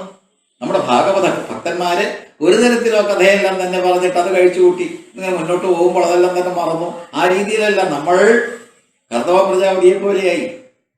നമ്മുടെ ജീവൻ വാസ്തവത്തിൽ നിയന്ത്രണമാണ്. കാരണം എന്താ? അത് അങ്ങോട്ടും ഇങ്ങോട്ടും പഞ്ചേന്ദ്രിയന്യമായിട്ടുള്ള വികാരങ്ങളുടെ പിന്നാലെ പോകുന്ന അവസ്ഥകളെല്ലാം തന്നെ മാറി. അതാണ് കർദമൻ. അങ്ങനെ കർദമനായി തീർന്ന നമ്മുടെ ജീവൻ ബുദ്ധി അപ്പോഴേക്കും ആരായി? ദേവഹൂതി എന്ന് പറയുന്ന ബുദ്ധി നമുക്ക് ലഭ്യമായി. മനു കൊടുത്ത് വേളി കഴിപ്പിച്ചു കൊടുത്താണെന്നെല്ലാം പറയുമ്പോഴും അവിടെയെല്ലാം തന്നെ ബുദ്ധി എന്ന് പറയുന്നത് നമ്മളിൽ വിട്ടുപിരിയാത്ത അന്ധക്കരണ ചതുഷ്ടയത്തിൽ ഒന്നാണ്. അന്ധക്കരണ ചതുഷ്ടയത്തിലെ ബുദ്ധി എന്ന് പറയുന്ന മനസ്സ് തന്നെ പരിണമിച്ചുണ്ടായതാണ്. മനസ്സ് ചിത്തമാവുകയും ചിത്തം ബുദ്ധിയായി തീരുന്ന പോലെ. അപ്പൊ എല്ലാ തരത്തിലും നമ്മളിൽ ഒരിക്കലും വേർവരിയാതെയിരിക്കുന്ന ബുദ്ധിയാണ് ഭാര്യ. ആ ബുദ്ധിയിൽ ജനിക്കുന്ന ഈശ്വരൻ, ആ ബുദ്ധിയിൽ ജനിക്കുന്ന ആദ്യ കാലഘട്ടത്തിലെ 9 പെൺകുട്ടികൾ, പ്രകൃതി, അതിൽ എല്ലാം തന്നെ കഴിഞ്ഞിട്ട് കിട്ടുന്ന ഈശ്വരൻ. അപ്പോ കുറെ തട്ടുകൾ ഇങ്ങനെ തരണം ചെയ്തിട്ട് വേണം ഈശ്വരനെ ലഭ്യമാക്കാൻ. കരതലാമലകം പോലെ എന്നൊക്കെ പറയും, ഈശ്വരൻ പ്രാപ്തവസ്തുവാണെന്നൊക്കെ പറയും. ഇതെല്ലാം തന്നെ പറയാൻ കൊള്ളാം. പ്രായോഗിക തലത്തിൽ വരുമ്പോൾ ഈശ്വരന്റെ ഉള്ളം കയ്യിലുണ്ട്. ശ്രീരാമശോരവസർ നരേന്ദ്രനോട് പറഞ്ഞ പോലെ ഇങ്ങനെ കൊണ്ടെടുക്കാം, നിനക്കും കാണാം, നിനക്കും കാണിച്ചു തരാം, നിന്നെ എല്ലാവർക്കും കാണാൻ പറ്റുന്നൊക്കെ ഇങ്ങനെ പറയുന്ന ആ പ്രയോഗമെല്ലാം തന്നെ എടുക്കുമ്പോൾ നമുക്ക് അത്ഭുതം തോന്നുന്നത് എങ്ങനെ സാധ്യമാകുമെന്ന്. കാരണം അത്രമാത്രം ദുഷ്കരം, കൃഷ്ണസാധ്യം എന്ന മറ്റൊരു പ്രയോഗമാകാം. അപ്പൊ എല്ലാ തരത്തിലും നമ്മൾ വളരെ ബുദ്ധിമുട്ടി കണ്ടുപിടിക്കേണ്ട ഈശ്വര സാക്ഷാത്കാരത്തിന് ഉതകുന്ന ഒരു കഥാഗോളമാണ് ഈ പറയുന്ന 2ാമത്തെ ദിവസം ആദ്യം നമ്മൾ വായിച്ച് സമർപ്പിക്കുന്ന വിചാരണ എന്ന് പറയുന്ന വേദിയിൽ 2ാമത്തെ സോപാനത്തിൽ കണ്ടുമുട്ടുന്ന സാക്ഷാത്പരമാസനായിരിക്കുന്ന ഈ കപിലവാസുദേവൻ ഞാൻ തന്നെയാ, നിങ്ങൾ തന്നെയാ. കേട്ടുകൊണ്ടിരിക്കുന്ന നിങ്ങളും ഞാനും തന്നെയാണ് ഈ കപിലവാസുദേവൻ, പരമഹംസനാണ്. പക്ഷെ എന്തു പറ്റി? ഈ പരമഹംസ പദവി നമ്മളിലുണ്ട്, അറിഞ്ഞില്ല, മറന്നുപോയി, അല്ലെങ്കിൽ മറഞ്ഞുപോയി. മായയെ നമ്മൾ കുറ്റം പറഞ്ഞ് അതിനെ നമ്മൾ ഇങ്ങനെ അത് മായ കൊണ്ടുണ്ടായതിന്റെ കഠിന ചതിക്കുന്ന ഒരു വ്യക്തിയാണ് ഈ പറഞ്ഞ മായ, ദുഷ്ട എന്നെല്ലാം തന്നെ പറഞ്ഞുകൊണ്ട് ആരോപിക്കും. മറ്റുള്ളവരെ ആരോപിച്ചിട്ട് കാര്യമില്ല. എന്നിൽ നിന്ന് അന്യമായിട്ടൊരു മായയില്ല, എന്നിൽ നിന്ന് അന്യമായിട്ടൊരു ഈശ്വരനില്ല, എന്നിൽ നിന്ന് അന്യമായിട്ടൊരു ബുദ്ധിയില്ല, അന്ധക്കന്ന ചതുഷ്ടയമില്ല, ഒരു പുരുഷനില്ല, ഒരു ജഗദ്ഗുരുവായിരിക്കുന്ന അല്ലെങ്കിൽ കൂടസ്ഥനായിരിക്കുന്ന പുരുഷൻ ഈശ്വരനില്ല. ഇങ്ങനെ ചിന്തിക്കുമ്പോൾ സാധകന്മാരൊരു കഥയാണ് ഈ അവതരിപ്പിക്കുന്ന മുഴുവൻ. ബ്രഹ്മദേവൻ സാധകനായിട്ട് ഇരുന്ന മൂക്കിലൂടെ നാസാവിവര എന്നല്ലേ അദ്ദേഹത്തിലും കാണുന്നത്. വരാഹതോകോ നിരക അങ്കുഷ്ടപരിമാണക, സാധനയിലൂടെ. അവിടെയും വാസ്തവത്തിൽ അദ്ദേഹത്തിന്റെ ബുദ്ധി അദ്ദേഹത്തിന്റെ ഭാര്യയാണ്. അദ്ദേഹത്തിന്റെ ജീവൻ, ആ പ്രാണൻ അല്ലെങ്കിൽ അയാളിൽ ഉൾക്കൊള്ളുന്നത്, അതാണ് വാസ്തവത്തിൽ പുരുഷൻ. ആ ഉള്ളിൽ കൊള്ളുന്ന പുരുഷനെയാണ് പുറത്തേക്ക് എടുത്തത് വരാഹപൂർത്തിയായിട്ട്. കർദമ പ്രജാപതിയോ അതുപോലെ തന്നെ ധ്യാനനിഷ്ഠനായി, യോഗനിഷ്ഠനായി, യോഗാരൂഢനായി, തപസ്വാധ്യായ നിരതനായി തന്റെ ബുദ്ധിയുടെ കൂർമ്മത അല്ലെങ്കിൽ അതിന്റെ വിചക്ഷണത ഇതെല്ലാം തന്നെ പ്രയോഗിച്ചുകൊണ്ട് ബുദ്ധിയിലൂടെ ഇങ്ങനെ 9 പെൺകുട്ടികളെ ജനിപ്പിച്ചതിന് ശേഷം പിന്നെ 10ാമത് ദാ ഈശ്വരൻ എന്ന് പറഞ്ഞുകൊണ്ട് എടുത്തു കാണിക്കുന്ന ഒരു അവതാരം. മനസ്സിലാവുന്നുണ്ടോ? വരാഹാവതാരവും ഇതുമെല്ലാം തന്നെ കൂട്ടി വായിച്ചാൽ അതിന്റെ രീതിയെല്ലാം തന്നെ സ്പഷ്ടമാണ്. വ്യത്യസ്ത അധ്യായങ്ങളിലൂടെ തന്റെ അമ്മയായിരിക്കുന്ന ദേവഹൂതിക്ക് ഉപദേശം കൊടുക്കുന്ന കാര്യങ്ങൾ ഇതെല്ലാമാണ്. കാരണം ഒരു പരമഹംസന് മാത്രം പ്രാപിക്കാവുന്ന ജ്ഞാനത്തിന്റെ സോപാനമാണ്. അപ്പൊ ആദ്യമായിട്ട് നമ്മൾ കാണുന്ന പരമഹംസന്റെ പ്രത്യേകത അടുത്ത പരമഹംസന്മാരുടെ പരമ്പരയിലേക്ക് നമ്മളെ നയിക്കും തീർച്ച. രണ്ടാമത്തെ പരമഹംസൻ ഒരാളുണ്ട്, ജഡഭരതനാണ്. മൂന്നാമതൊരു പരമഹംസനുണ്ട്, പ്രഹ്ലാദനാണ്. നാലാമതൊരു പരമഹംസൻ ഭഗവാൻ തന്നെയാണ്. അഞ്ചാമത്തെ ഒരു പരമഹംസ ആ സാധ്വീരത്നം രുക്മിണിയാണ്. എവിടെ എത്തി? ആ ഈശ്വരനെ അല്ലാതെ മറ്റാരെയും പ്രാപിക്കുകയില്ല എന്നുള്ള നിർബന്ധ ബുദ്ധിക്ക് വിധേയയായ രുക്മിണി ദേവി ദ്വാരകാവാസിയായിട്ടുള്ള കൃഷ്ണനെ പരമ്പൊരുൾ, പരംപുരുഷൻ എന്ന് പറയുന്ന പുരുഷൻ അകത്ത് ഉള്ള കൂടസ്ഥനായിരിക്കുന്ന ഈശ്വരനെ പ്രാപിച്ചു എന്ന് പരമഹംസ പദവി. 5ാമത്തെ ദിവസം നമ്മൾ ഈ 24 ഗുരുക്കന്മാരെ പറ്റി പ്രതിപാദിക്കുന്ന ആ അവധൂതൻ മറ്റാരുമല്ലല്ലോ, ദക്ഷിണാമൂർത്തി എന്ന് പറയുന്ന ആ പരമ്പരയിൽപ്പെട്ട ദത്താത്രേയൻ എന്ന് പറയുന്ന ഗുരുവാണെന്ന് നമ്മൾ പഠിക്കുമ്പോൾ എത്ര ശ്രേഷ്ഠമായിട്ടുള്ളൊരു പദവിയിലേക്ക് അയാൾ ഉയർന്നു. നമ്മൾ സാധാരണക്കാര്, പ്രാപഞ്ചികന്മാര്, അല്ലെങ്കിൽ ഭാഗവതം കേട്ടിങ്ങനെ അനവധി വർഷക്കാലം കഴിച്ചു കൂട്ടുന്നവര്, നമ്മളെ സംബന്ധിച്ചിടത്തോളം ഇത്തരത്തിലൊരു പരിണാമം വരണം എന്ന് അതിനെന്ത് വേണം? അപ്പോൾ സത്യത്തിൽ അവിടെയാണ് തുടക്കത്തിൽ ഇപ്പോൾ 10-15 ഈ എപ്പിസോഡായിട്ട് നമ്മൾ പറഞ്ഞുകൊണ്ടിരിക്കുന്ന കാര്യത്തിൽ ഭാഗവത ഒരു സഭര്യായിട്ട് എടുക്കണം. ഭാഗവതത്തെ നമ്മൾ ഉപാസനയ്ക്ക് വിധേയമാക്കണം. ദ്വാദശാക്ഷരി ജപിച്ചേ മതിയാവൂ. ജപിച്ച് ഭാഗവത കഥകളെല്ലാം തന്നെ ഇങ്ങനെ ഉരുക്കഴിച്ച് മനനം ചെയ്ത് അതിലൂടെ ഇങ്ങനെ കടന്ന് ഒഴുകി നടന്ന്, അപ്പൊ ഇത്തരത്തിലുള്ള കാര്യങ്ങൾ നമ്മൾ ചെയ്തു കഴിയുമ്പോൾ നമ്മളിലേക്ക് കടന്നു വരും ഈശ്വരൻ. വളരെ ചിന്തിക്കേണ്ട ഒരു വിഷയമാണ്.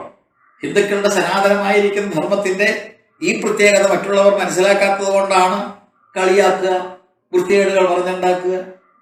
കഷ്ടം തോന്നും. ഇത് പഠിക്കാനുള്ള വ്യഗ്രത നമ്മുടെ ഇടയിൽ തന്നെ ഇല്ല. മറ്റുള്ളവരാണെങ്കിൽ അപഹസിക്കാൻ വേണ്ടിയിട്ട് ഓരോരോ കഥകളെല്ലാം തന്നെ പറഞ്ഞുകൊണ്ട് നമ്മളെ കളിയാക്കിക്കൊണ്ടിരിക്കും. അപ്പൊ ഇതെല്ലാം തന്നെ മാറ്റിയെടുക്കാൻ വേണ്ടിയിട്ടാണ് ഈ പ്രയത്നം. ശിവോഹം എന്ന് പറയുന്ന ഈ വേദിയിലിരുന്നുകൊണ്ട് ഭാഗവതത്തെ നമ്മുടെ അറിവിന്റെ പരമാവധി ഉപയോഗിച്ചുകൊണ്ടും ഭഗവാന്റെ അനുഗ്രഹം കൊണ്ടും ഗുരുക്കന്മാരുടെ കൃപ കൊണ്ടും നമ്മളിങ്ങനെ പറഞ്ഞു പോകുന്ന കാര്യങ്ങൾ വാസ്തവത്തിൽ നമ്മുടെ ജീവിതത്തിലേക്ക് പ്രായോഗികമാക്കണം. അങ്ങനെ ആക്കി വരുമ്പോൾ നമ്മളെല്ലാവരും കർത്തവന്മാരായി, നമ്മളെല്ലാവരും ദേവഹൂതിയെ വീട്ടു.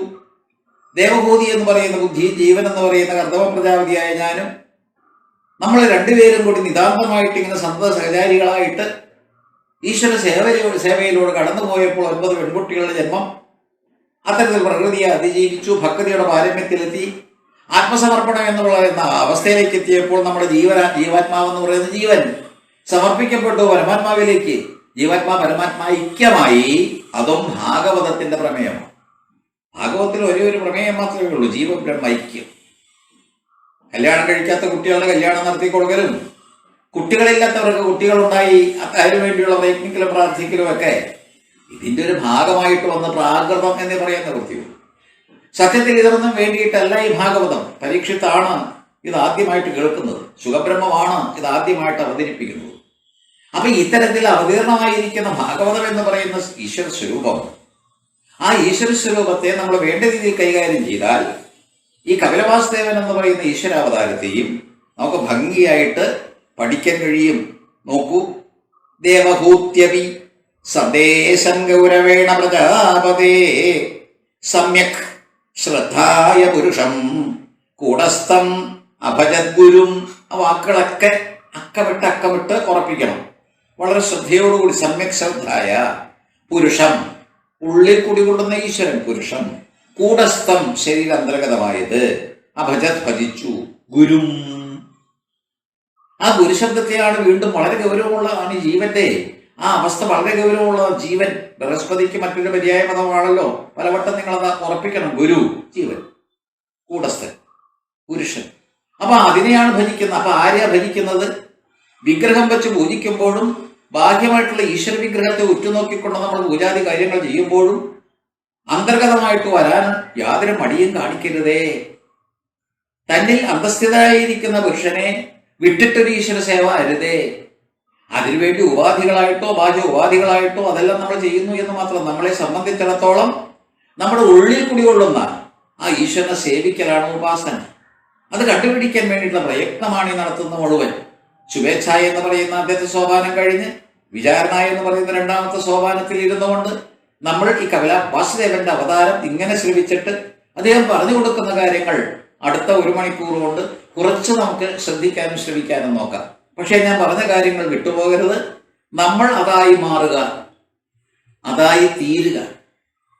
പലപ്പോഴും നമ്മൾ കാണുന്ന രീതിയിൽ നമ്മൾ ഓരോരോ വേഷം കെട്ടുന്നത് വേഷം കെട്ടാകാതെ ആ വേഷമെല്ലാം തന്നെ നമ്മുടെ പരിവേഷമായിട്ട് വന്നാൽ, ആ വാക്ക് ശ്രദ്ധിച്ചോ ആവോ, വേഷം കെട്ടുമ്പോഴും ആ വേഷങ്ങളെല്ലാം തന്നെ നമ്മുടെ പരിവേഷമായി മാറിക്കഴിഞ്ഞാൽ ഒരു സ്വയം പ്രത്യായനം, ഒരു ഓട്ടോ സജഷനിലൂടെ നമുക്ക് മനസ്സിനും ബുദ്ധിക്കും മാറ്റം വന്ന് നമ്മൾ അതായി തീരും.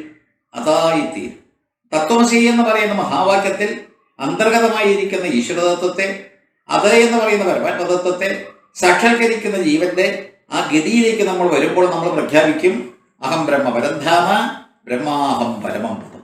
ആ അവസ്ഥയിലേക്ക് നമ്മെ നയിക്കുന്ന ഒരു അവതാര സ്വരൂപനാണ്, അവതാര പുരുഷനാണ്. വളരെ ശ്രദ്ധേയനായിരിക്കുന്ന കപിലവാസുദേവൻ അദ്ദേഹത്തിന്റെ ഉപദേശം, ദേവഹൂതിക്ക് കൊടുക്കുന്ന ഉപദേശം ഒന്നുകൂടി ശ്രദ്ധിക്കാൻ നമുക്ക്. ദേവഹൂതി ബുദ്ധിയാണ്, ഇത് ബുദ്ധിക്ക് നൽകുന്ന ഉപദേശമാണ്. നമ്മളുടെ ബുദ്ധി വിചക്ഷണമായിരിക്കണം, അത് വിലക്ഷണമാകരുത്, അത് വികൃതമാകരുത്. സുഹൃതത്തിലേക്ക് നയിക്കുന്ന വിചാരധാരയുടെ ഒരു വേദിയായിട്ടത് മാറണം എന്ന് പ്രാർത്ഥിച്ചുകൊണ്ട് ഇന്നത്തെ പ്രഭാഷണം നമുക്ക് ഇവിടെ സമർപ്പിക്കാൻ. കപില വാസുദേവൻ എന്ന് പറയുന്ന സാക്ഷാൽ ജഗദ്ഗുരു ശ്രീകൃഷ്ണ പരമാത്മാവിന്റെ അവതാര സ്വരൂപം അത് നല്ല പോലെ മനസ്സിൽ കണ്ടുകൊണ്ട് നമുക്ക് ധ്യാനിച്ചുകൊണ്ട് തന്നെ ഈ ദേവഹൂതി കപില സംവാദം എന്ന് പറയുന്ന കപിലേയം അതിനകത്തേക്ക് അടുത്ത ദിവസം കടക്കാൻ ഭഗവാൻ അനുവദിക്കട്ടെ, അനുഗ്രഹിക്കട്ടെ എന്നുള്ള പ്രാർത്ഥനയോടുകൂടി ഓം നമോ ഭഗവതേ വാസുദേവായ ശ്രീകൃഷ്ണായ പരബ്രഹ്മണേ നമഃ. ഹരി ഓം. ഓം സഖനാവവതു സഖനോ ഭുനക്തു സഖ വീര്യം കരവാവഹൈ തേജസ്വിനാവധീതമസ്തു മാ വിദ്യുഷാവഹൈ. ഓം ശാന്തി ശാന്തി ശാന്തി.